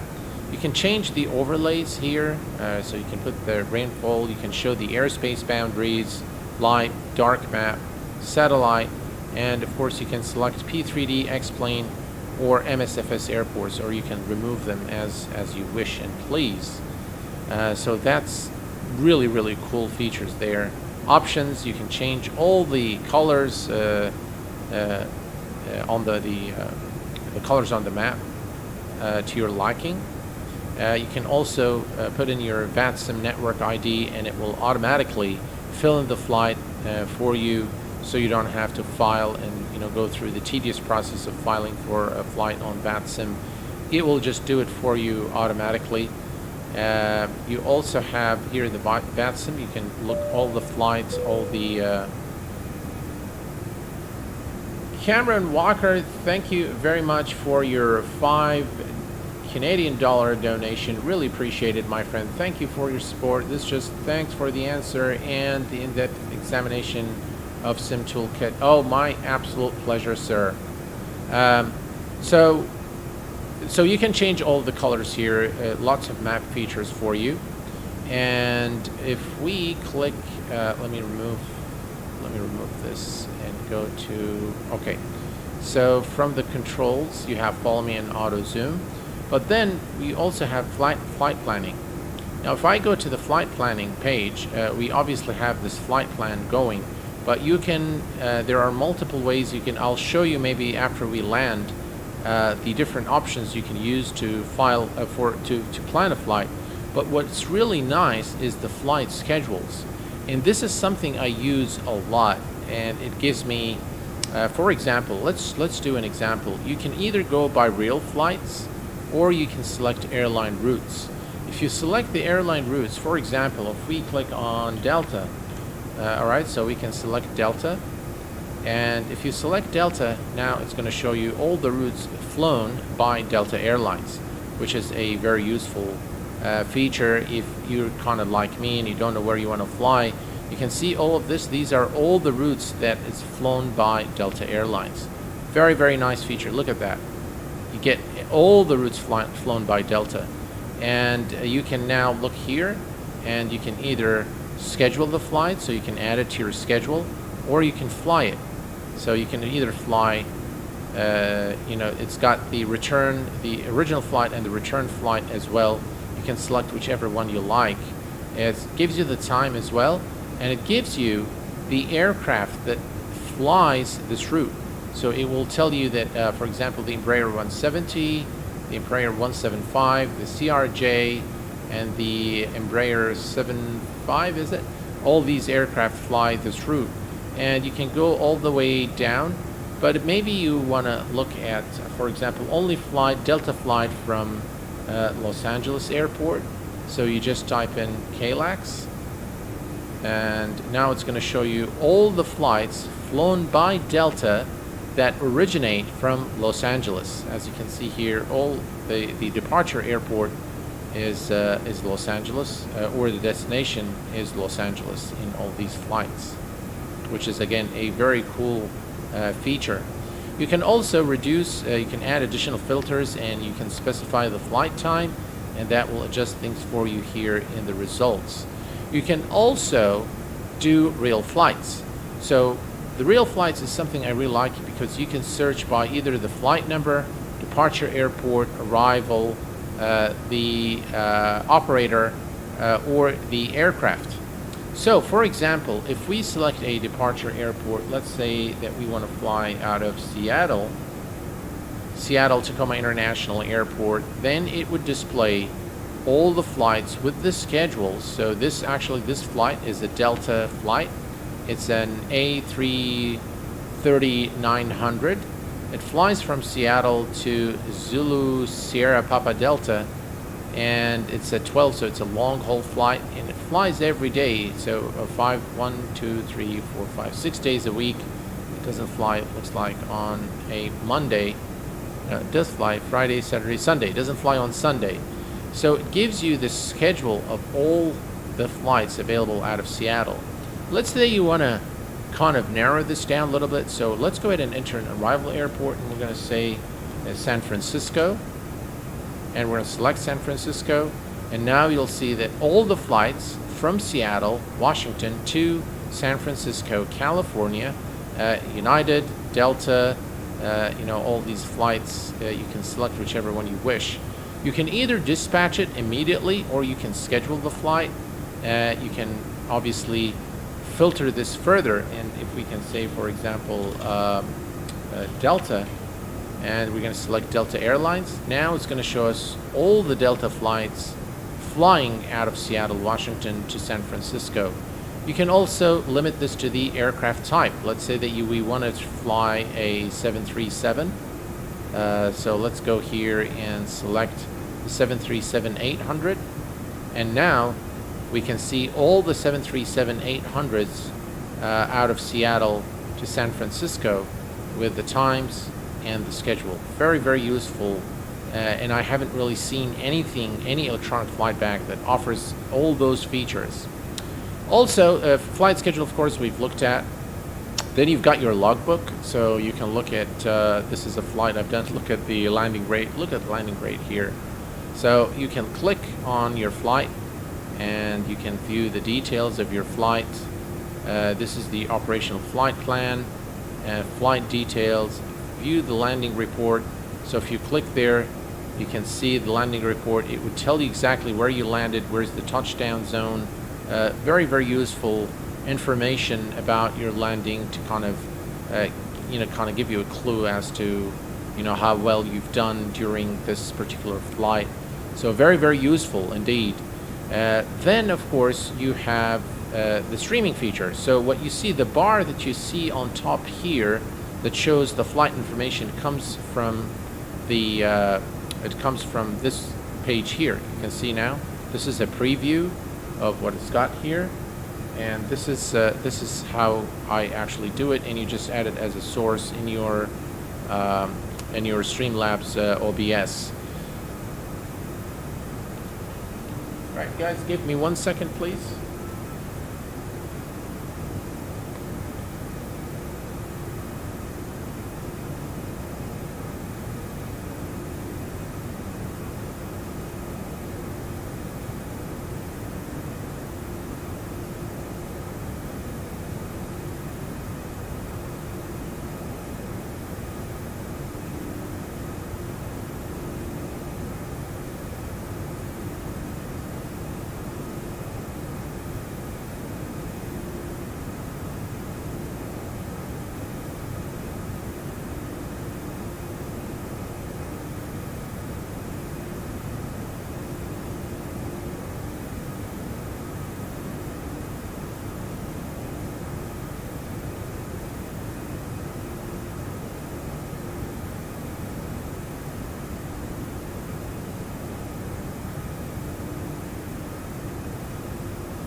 Yeah, sorry guys, I received a phone call that I had to take, but all is good now.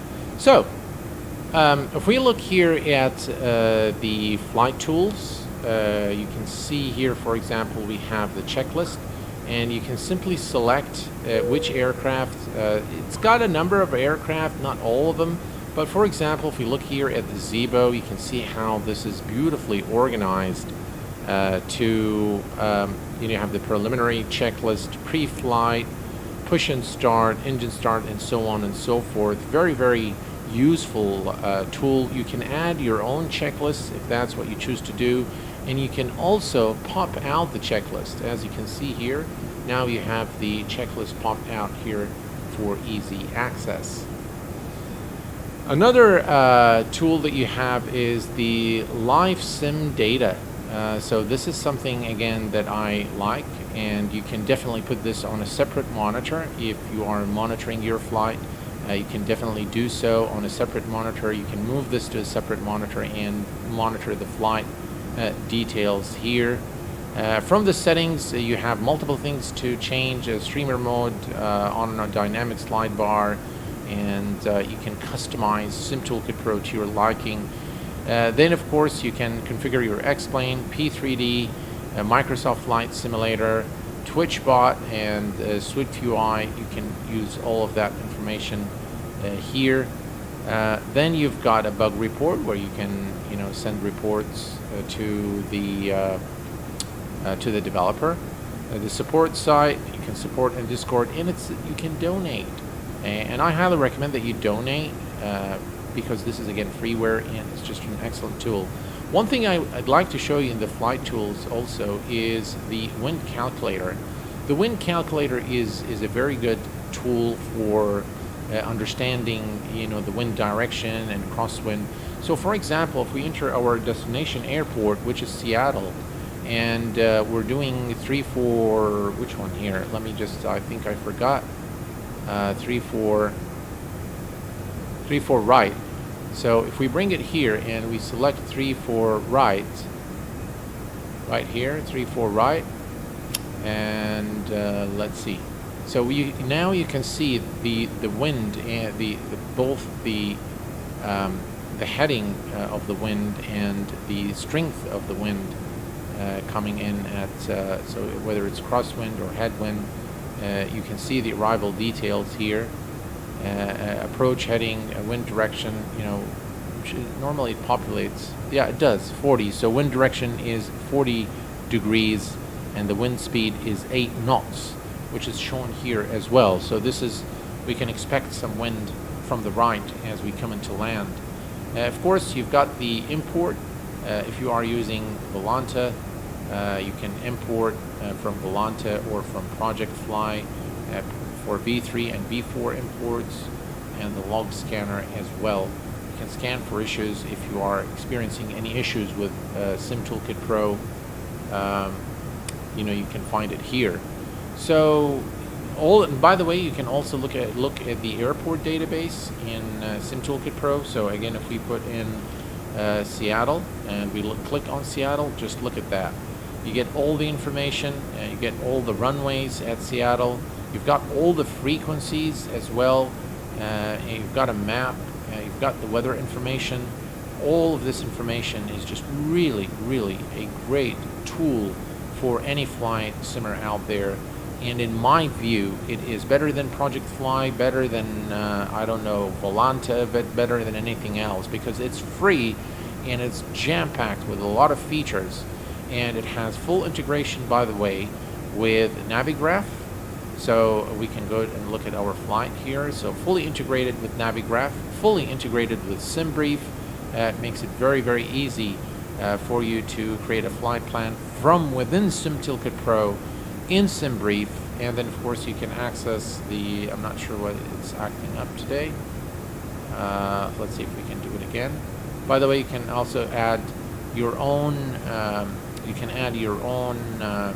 tabs here if that's what you wish to do. Let's try Navigraph one more time. Doesn't look like. Let's try to refresh it. All right, flights, new flight from SimBrief, and that's our flight today. Again, fully integrated, so we're opening this instance of Navigraph from within Sim Toolkit Pro, and that's us right there. And that's our destination, Seattle Tacoma International Airport. And you have access, of course, to everything here. And yeah, so just really a brilliant tool. And of course, I've added a tab here to Sky Vector. You also get your NOTAM lookup here. You need to enter an ICO code. So if we enter here, for example, Seattle, and click on NOTAM, then you'll get all the NOTAMs at Seattle International. And by the same method, you can click on METAR, and now we get the METAR at Seattle. 29-1 Zulu is the last update. 040, 8 knots. Wind 360 degree variable. 080, 10.5. Visibility scattered 600, broken 2800, overcast 3800. Temperature has gone up by 2 degrees, 10 Celsius now. Altimeter is 3014.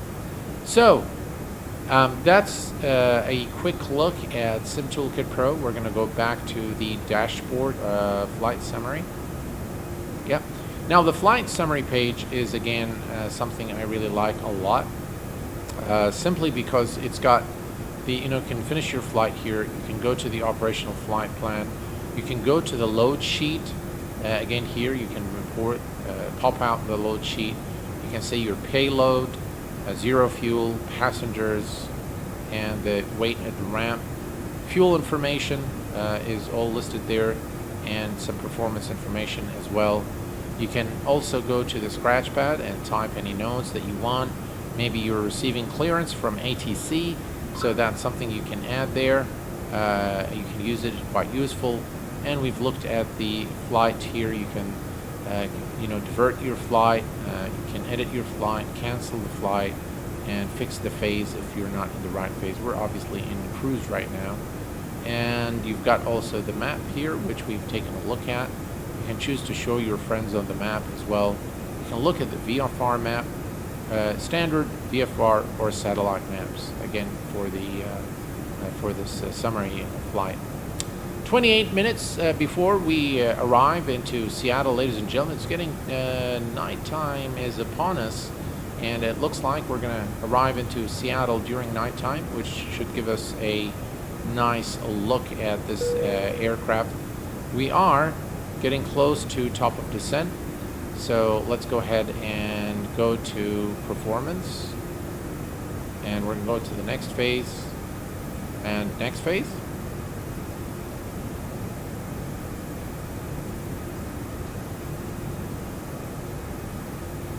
And all right, let's bring up Toolkit Pro. Let's first take a look at TD is in 89 nautical miles. Normally in an Airbus, you'd start entering the information at 90 nautical miles from top of descent. So we're going to go to the next phase and next phase. All right, so now we're going to enter the information, and we're going to bring up Toolkit Pro. Again, very, very useful. And we're going to scroll down. This is a feature that I absolutely adore in Toolkit Pro. You can scroll down to any waypoint. You can look at it you can show it on the map here. Right, so if you zoom, it will show you the waypoint. But now we're going to go to Seattle. Let's see here. See, you can zoom the different waypoints during your flight. And yeah, very, very useful indeed. That's us right there. All right, so now we're going to go to the information here at Seattle, and we're going to look at the weather details, and we're going to grab the altimeter, which is 3014.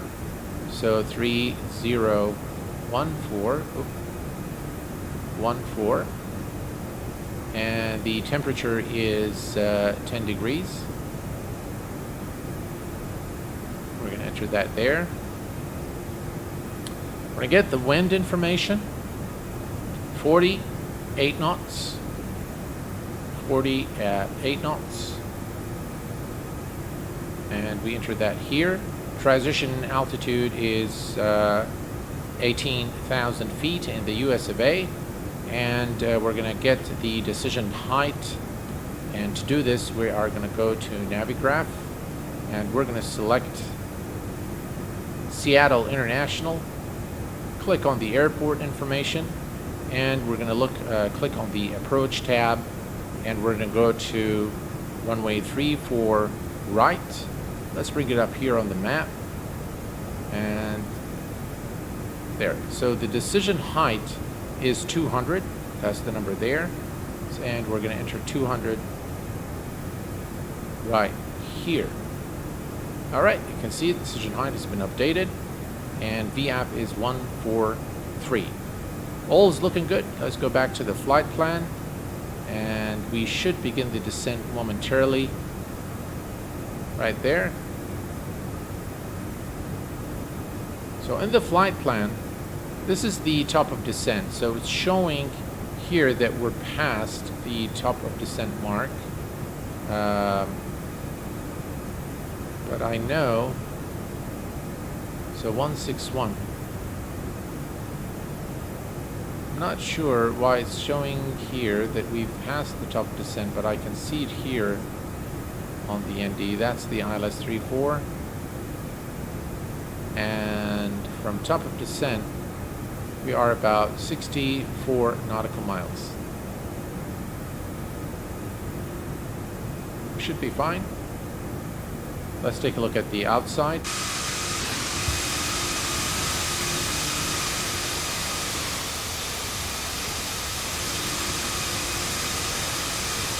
It's getting pretty dark.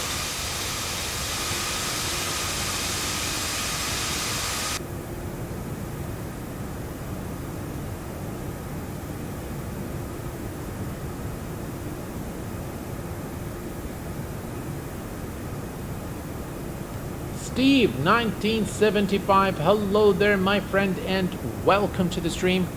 Glad you could make it.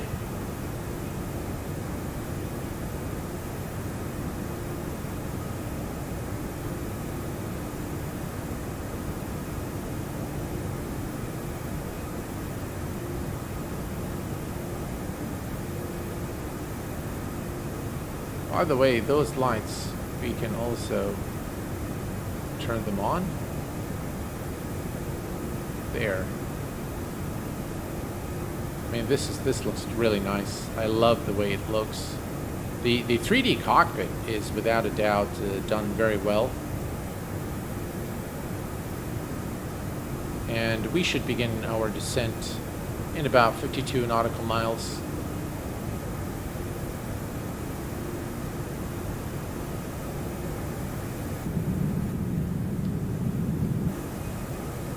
And the engine views there. Looks like by the time we reach Seattle, it's going to be pitch dark. So we are not going to be enjoying the beautiful terrain at Washington State.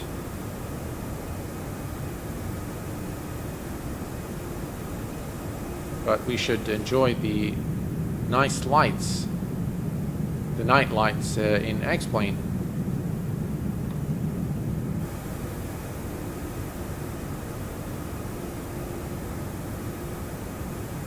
Where are we landing? We are landing at Seattle today. Runway 34 right.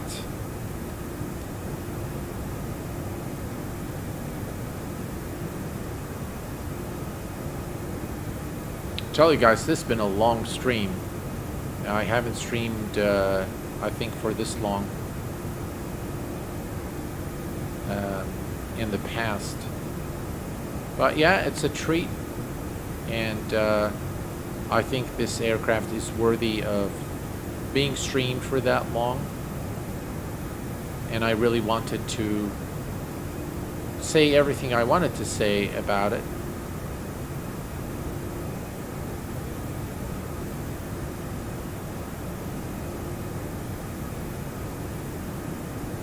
Well, the reviews so far, I think if you go back in time during the stream, I think I've stated my opinion on the aircraft. All in all, a good addition to the lineup from Toliss. The price, in my view, at this point, without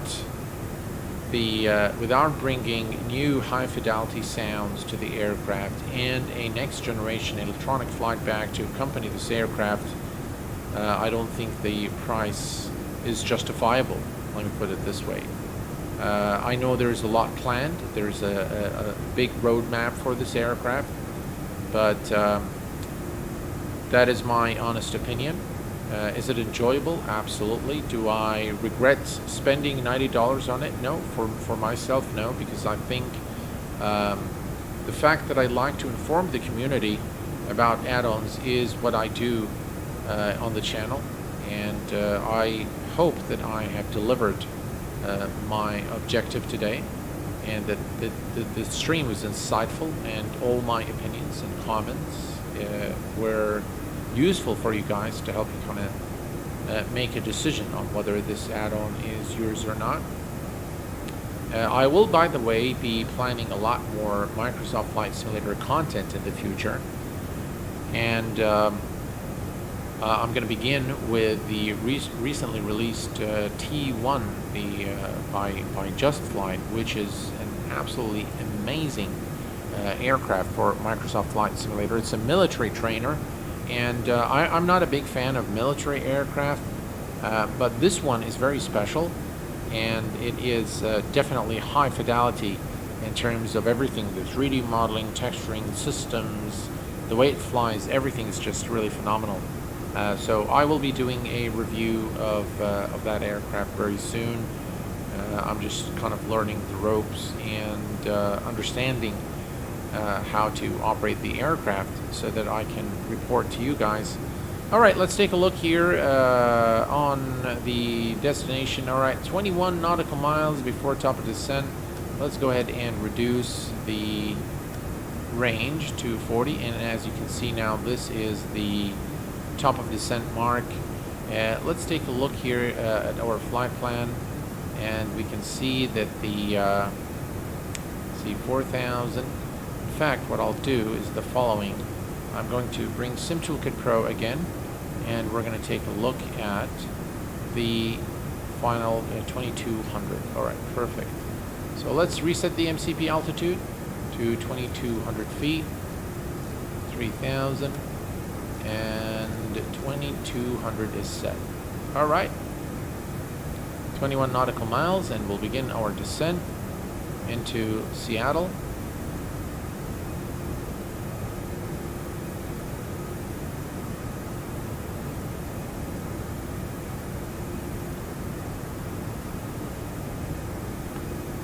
I always value your opinion. Most streamers are always just saying awesome this, awesome that, etc. You are the first that honestly states what you are really thinking. That's much appreciated. Well, sir, I do appreciate your kindness there, and I'm speechless. I mean, thank you for your kind words, and this is what, you know, this is what keeps me going is people like yourselves that, you know, value what I say. And this is what I've set out the channel to do from day one, is to give very honest reviews and non-biased reviews, although sometimes I will tell you guys that it's very, very hard, especially when you're given, you know, the aircraft for free, to say things, you know. So there was an occasion where I was given an aircraft by the developer to review on the channel, and, you know, I stated my honest opinion on the aircraft, and it wasn't, you know, it was a constructive criticism. So I never really criticized the, you know, the aircraft for the sake of criticism, but I criticized for the sake of really, you know, the improvement. So, all right, 2 nautical miles. Let's go ahead and begin the descent. There we go. And we have now begun the descent into Seattle, ladies and gentlemen. And I'll tell you, I'm a bit pleased that we have begun the descent, because it's been a long stream and I'm kind of feeling sleepy now. So yeah, so hopefully that won't affect my judgment as we approach runway 34 right at Seattle. But definitely it's good to know that we have now begun the descent and we're close to our destination.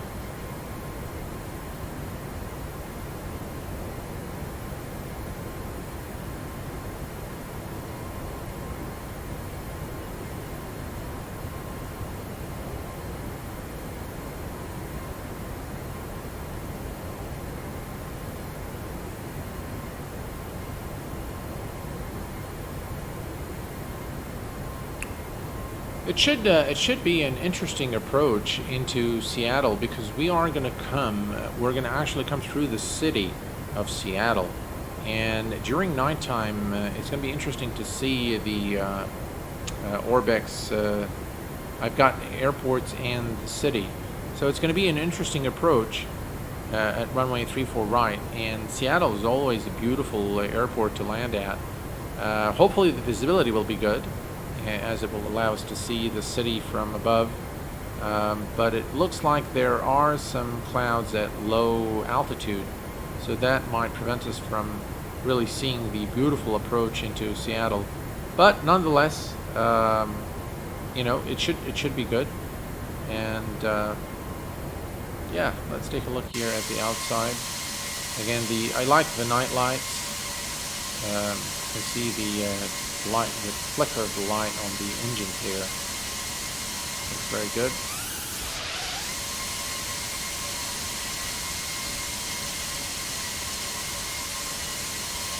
There's of course old real photo scenery there, but of course we can't see it now because it's kind of pitch dark there.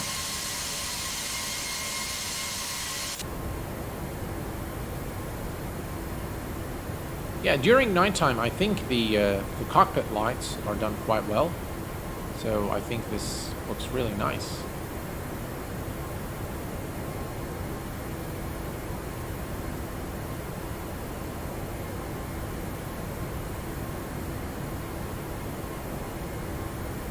Right, out of 38 to 32, down to 2,200 feet. And all is looking good. It looks like a restriction at 12,000 feet. But we are looking good.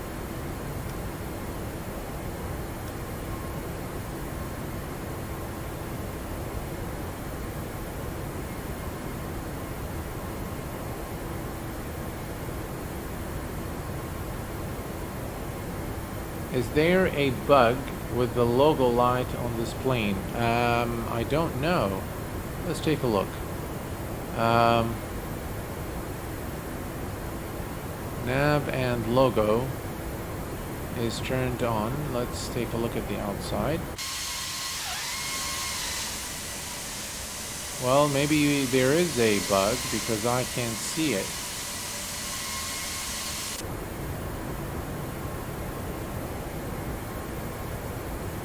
I definitely can't see it, so there might be a bug there. That's a good catch, really. For managed speed and L push for the open climb descend speed you pull. Yeah, that's right. That's absolutely right.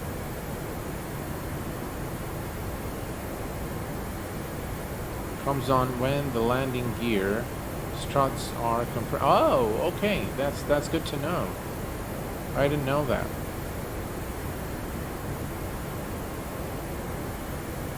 No, so nav logo 1 and 2 has got nothing to do with that. It's just when the nav light is on 1, it means that the captain has controls. When it's on 2, then it means the first officer has controls. So that's got nothing to do with the logo lights on the tail.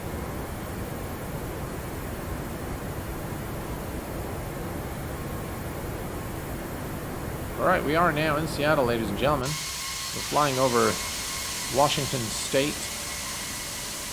And I tell you, this looks a fantastic view of the aircraft and of Seattle. You can see those mountains are, indigenous to Seattle. Absolutely love it.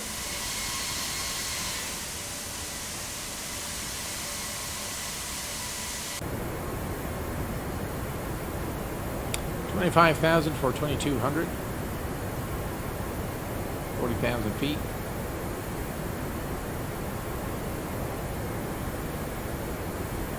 I beg your pardon, 25,000 feet. And we continue our descent.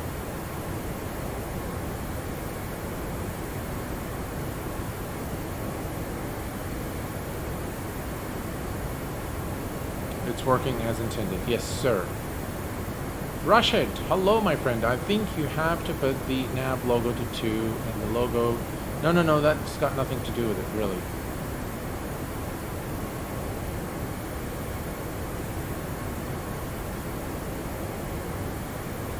Kevin McCarthy, great stream. Thanks for the help with the Flight Factor A320 the other day. You're absolutely welcome, sir.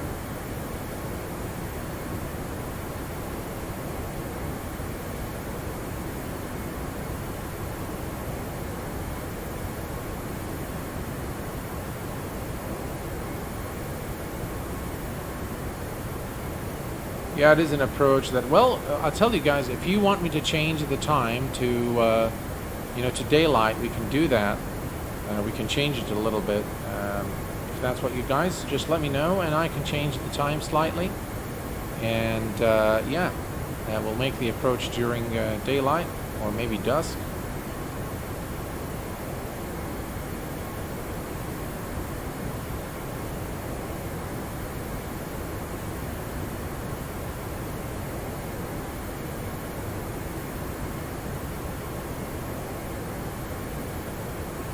Yes, please. DD scenery is pretty good looking. Okay, well, here's what we're going to do. We are going to change the time slightly. All right, and how about right there? There. So if we go to the external view now, we can see the beautiful Seattle scenery here, and should also, there, look at that, wow. There, let me just change this slightly without breaking things, hopefully. Just look at that, folks. That looks absolutely fantastic. Very, very nice indeed.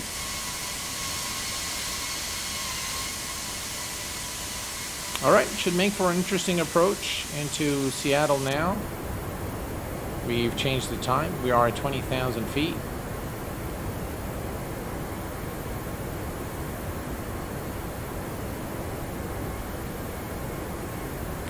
Too bad you're not heading on the 16. The view of the city is on the right. It's spectacular. Yes, it is. Yes, it is.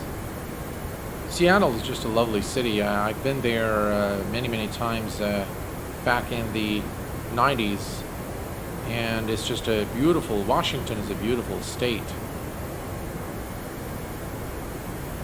Right, we're approaching our transition altitude, which is 18,000 feet in the US of A. Let's go ahead and take a look here real quick at the altimeter, because I honestly forgot. 3014. Perfect.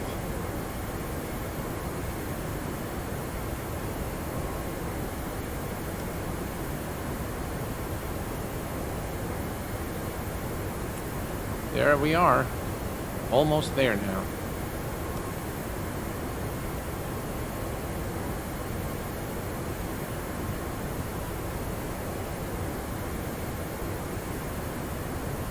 All right, 3014. Let's go ahead and set the 3014 is set. 3014 is set here, and I'm going to set it here as well. 3014. There we go. All is set. Perfect.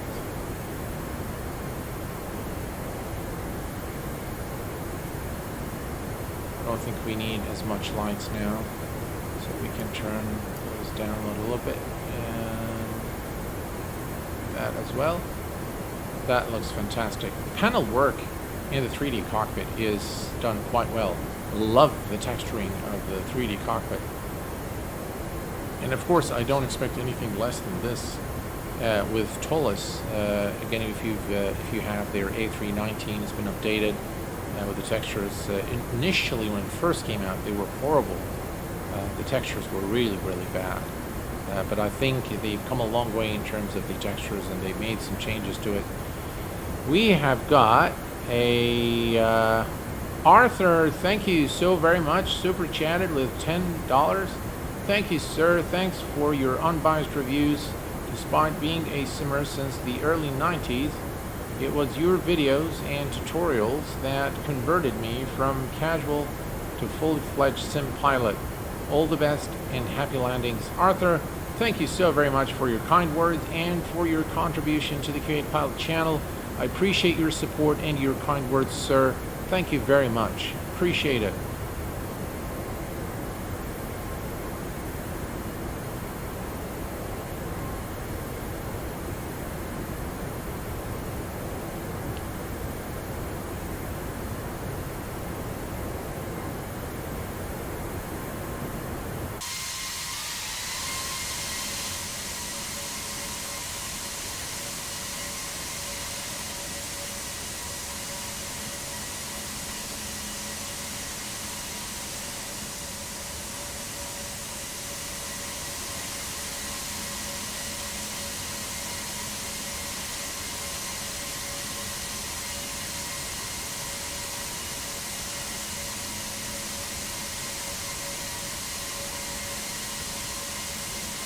Yeah, it would be difficult to make sharp turns with this aircraft.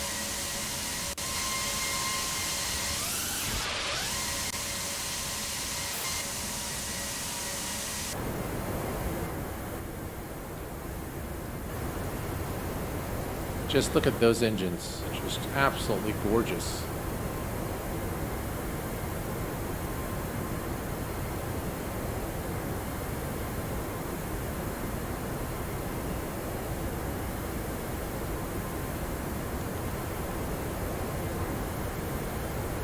We're going to keep changing the time here because we want to arrive into daylight for a better look at Seattle. Right, we're approaching 12,000 feet. I think there is a restriction at 12,000.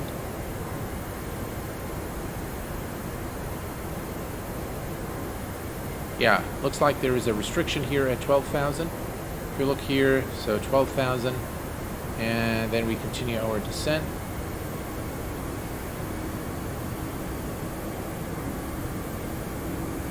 So we're spot on in terms of our altitude.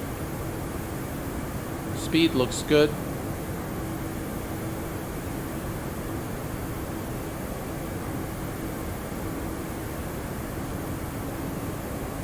Casper, hello my friend, welcome to the stream. Yeah, I do wish the sounds were better.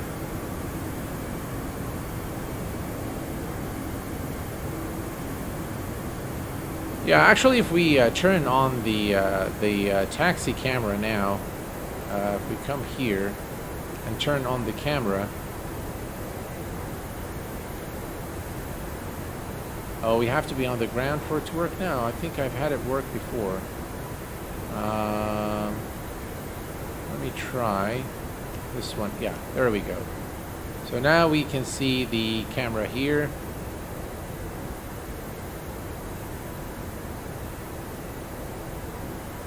Now we're descending and you can see our speed is decreasing as well.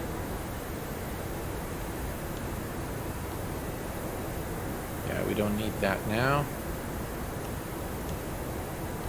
There we go. Let's see what's going on there.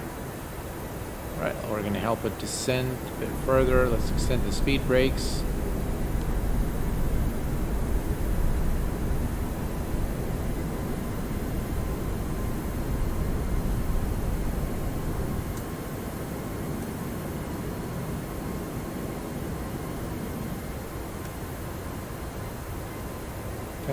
Feet.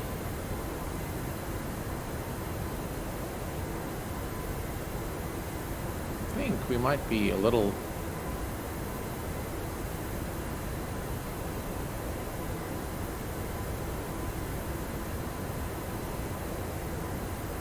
I think there's another restriction there.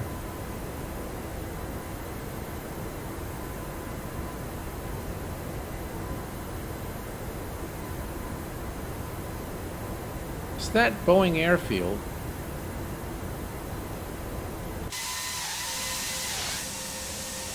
That might be, yeah, I think that's, Seattle is a bit farther.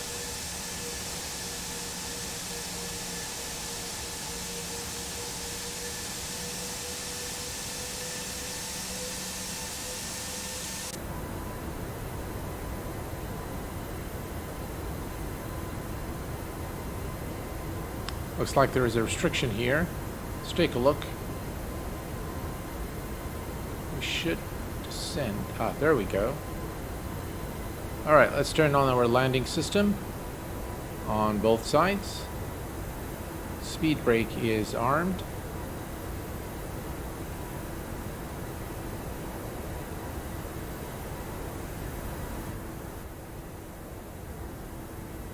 Wow, this looks fantastic.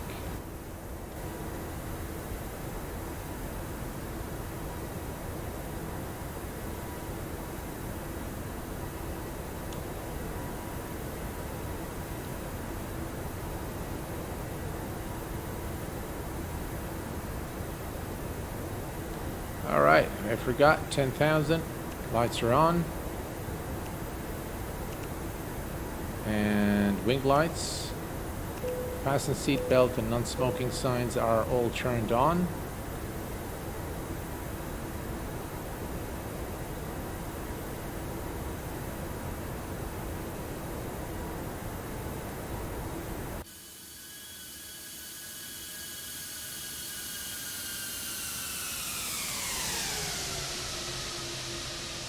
And that's Seattle right there.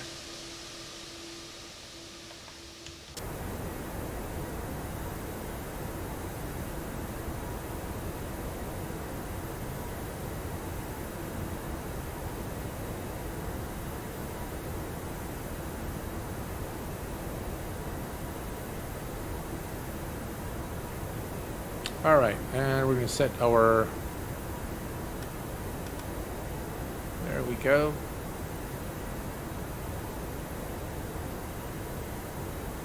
All's looking good here. All's looking good here.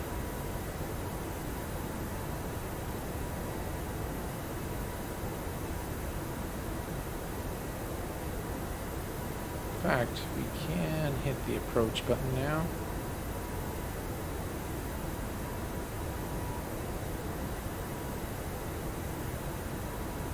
And let's take a look. All right.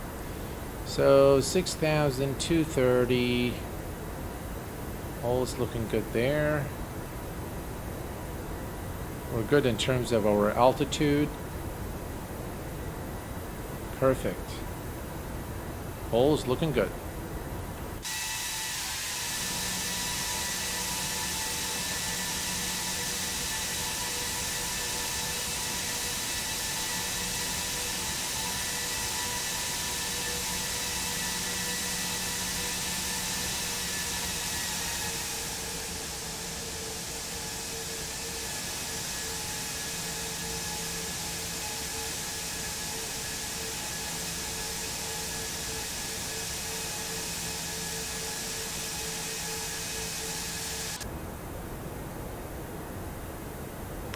Alright, we can see the speed now is going down, so we are decelerating 6,000, and that is a restriction here, so we will begin descending and reducing our speed right now. There we go. Now you see this here. Alright, so here's what we're going to do. I'm not sure what's going on with the speed.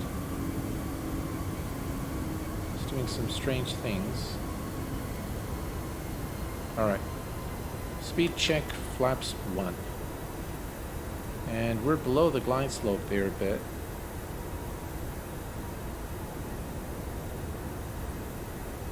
Alright, let's go ahead and select gear down.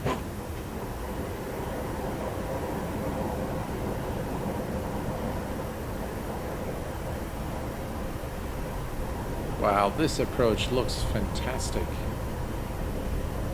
It looks absolutely amazing.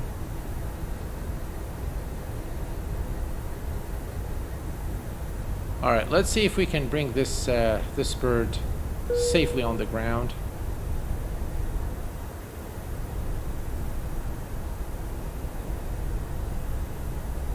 Speed check. Flaps 2.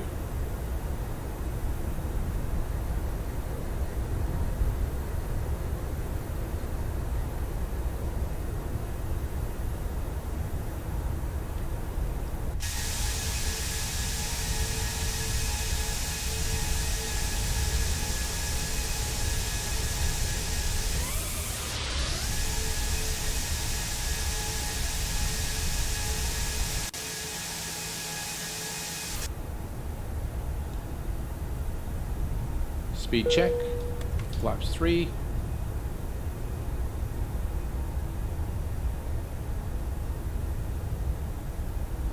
We're looking good on the glide slope and the localizer.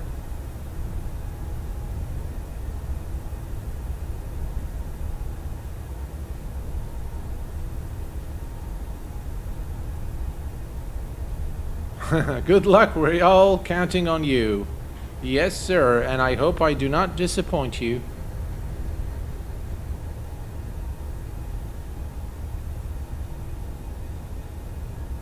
What a beautiful approach. into Seattle. Speed check, flaps full. All right, let's notify cabin crew. Cabin crew notified, and there are no blues. Cabin is ready, and we're good.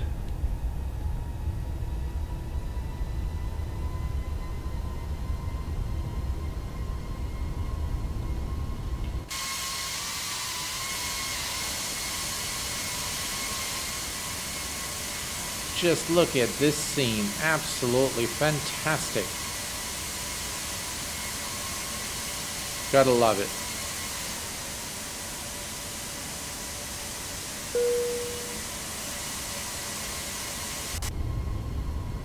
$2,500.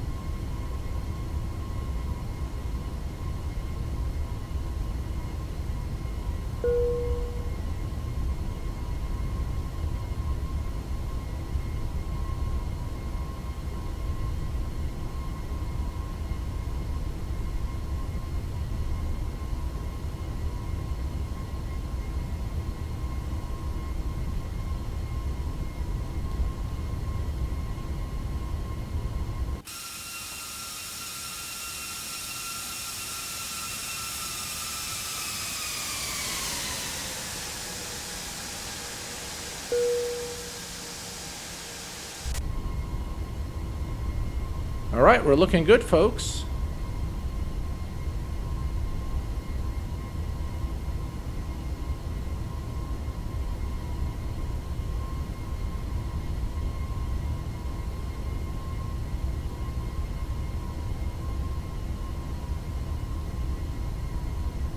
And of course, we're going to disconnect the autopilot. Hopefully it works.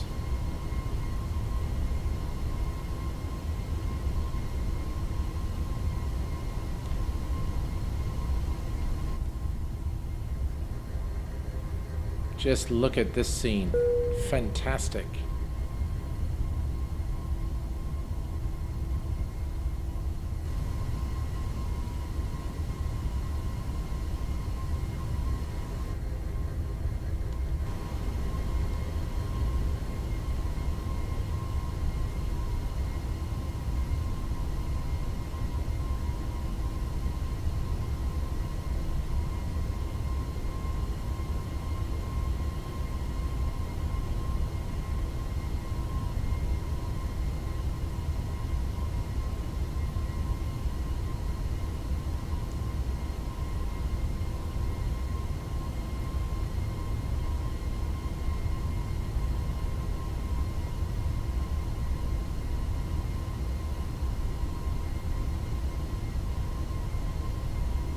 $1,000.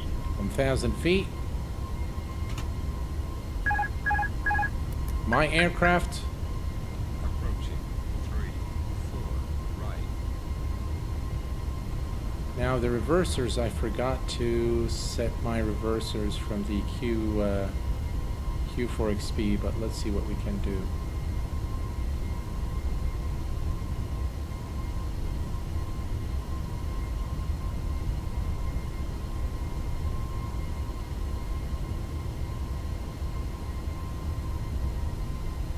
$500. $400. Glide slope. $300. 100 above. Terrain, terrain. Minimum. Pull up, 100. terrain, 50. terrain. 40. Terrain, 30. 20. Retard. Retard. 10. 5. Thinking we bounced a little bit there.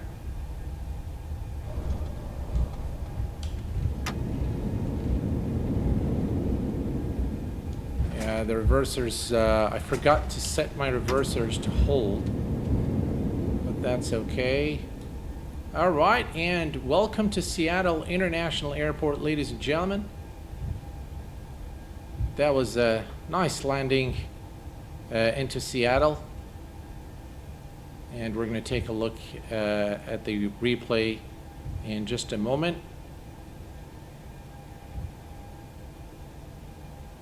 Frames are suffering a little bit.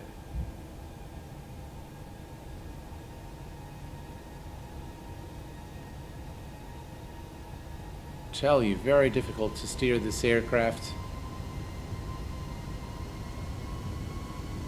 Give it some power here. Alright, let's retract the flaps. And let's see, landing light is on. Nose light to taxi, wing light is off, strobe is off. And that's fine. There we go, let's go ahead and park here. November 16.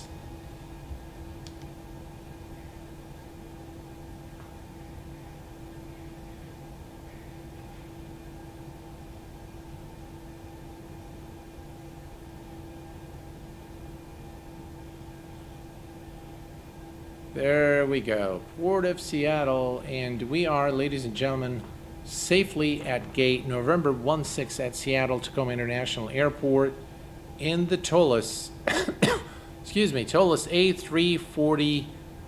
A340-600. Let's kill the engines,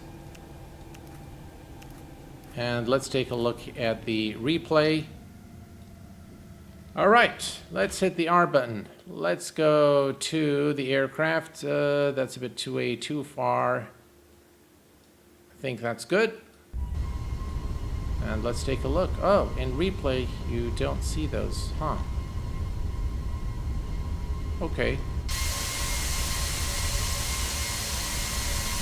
By the way, let's take a look at Sim Toolkit Pro. -234. I'll take that.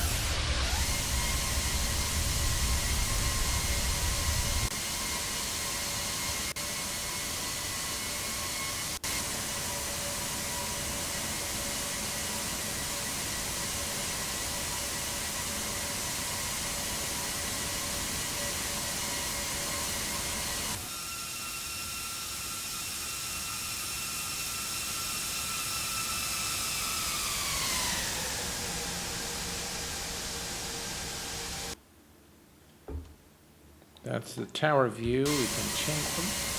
Not what I wanted to do. Huh. When I click C, it takes me here. That's okay. Let's do this one here. There we go. Just look at that. Wow.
Not bad, huh?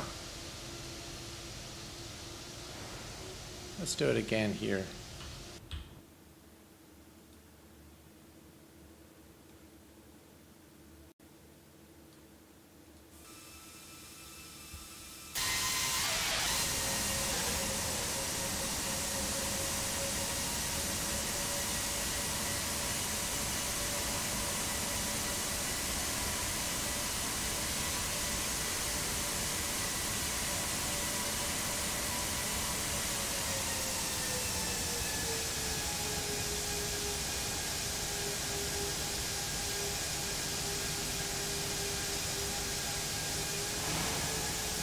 Yeah, those are the reversers. I forgot to set my joystick, but overall I think it was a good landing, and this aircraft looks awesome. Just look at that. Has, you know, a little bit of resemblance. There's a bit of resemblance. The wing, if you look at this area here, it kind of looks like the A380 the curvature of the wind going down there with the flaps down. Yeah, looks really, really amazing.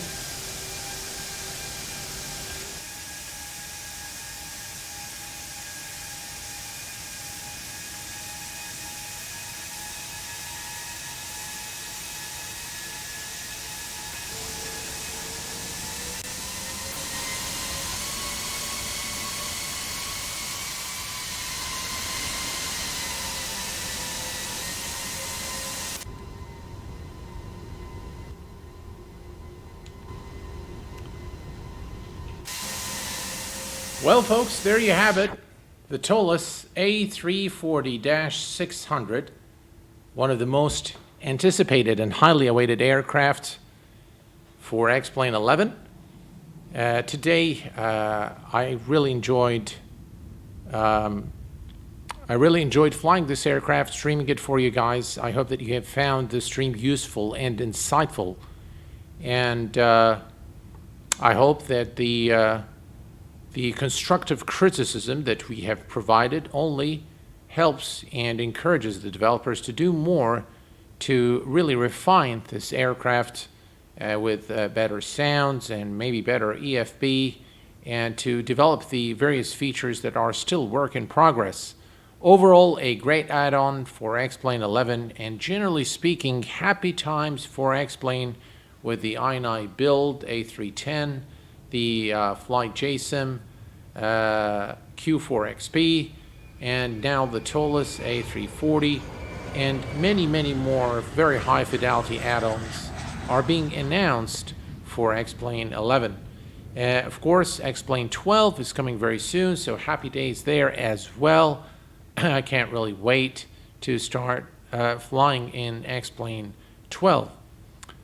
I want to thank you guys very much for tuning in this Friday night. I know for a lot of you guys around the world, this is a working day, so I really appreciate you being with me tonight, and I appreciate all the support that you have provided. Thank you all for your donations, for becoming members of the channel, and for the moderators of the channel. Thank you so very much, guys, for helping moderate the chat. I really appreciate all that you guys do for me personally and for the Q8Pilot channel. Until next time, please take care of yourselves and each other, and I will see you all very soon. Stay safe, and bye-bye for now.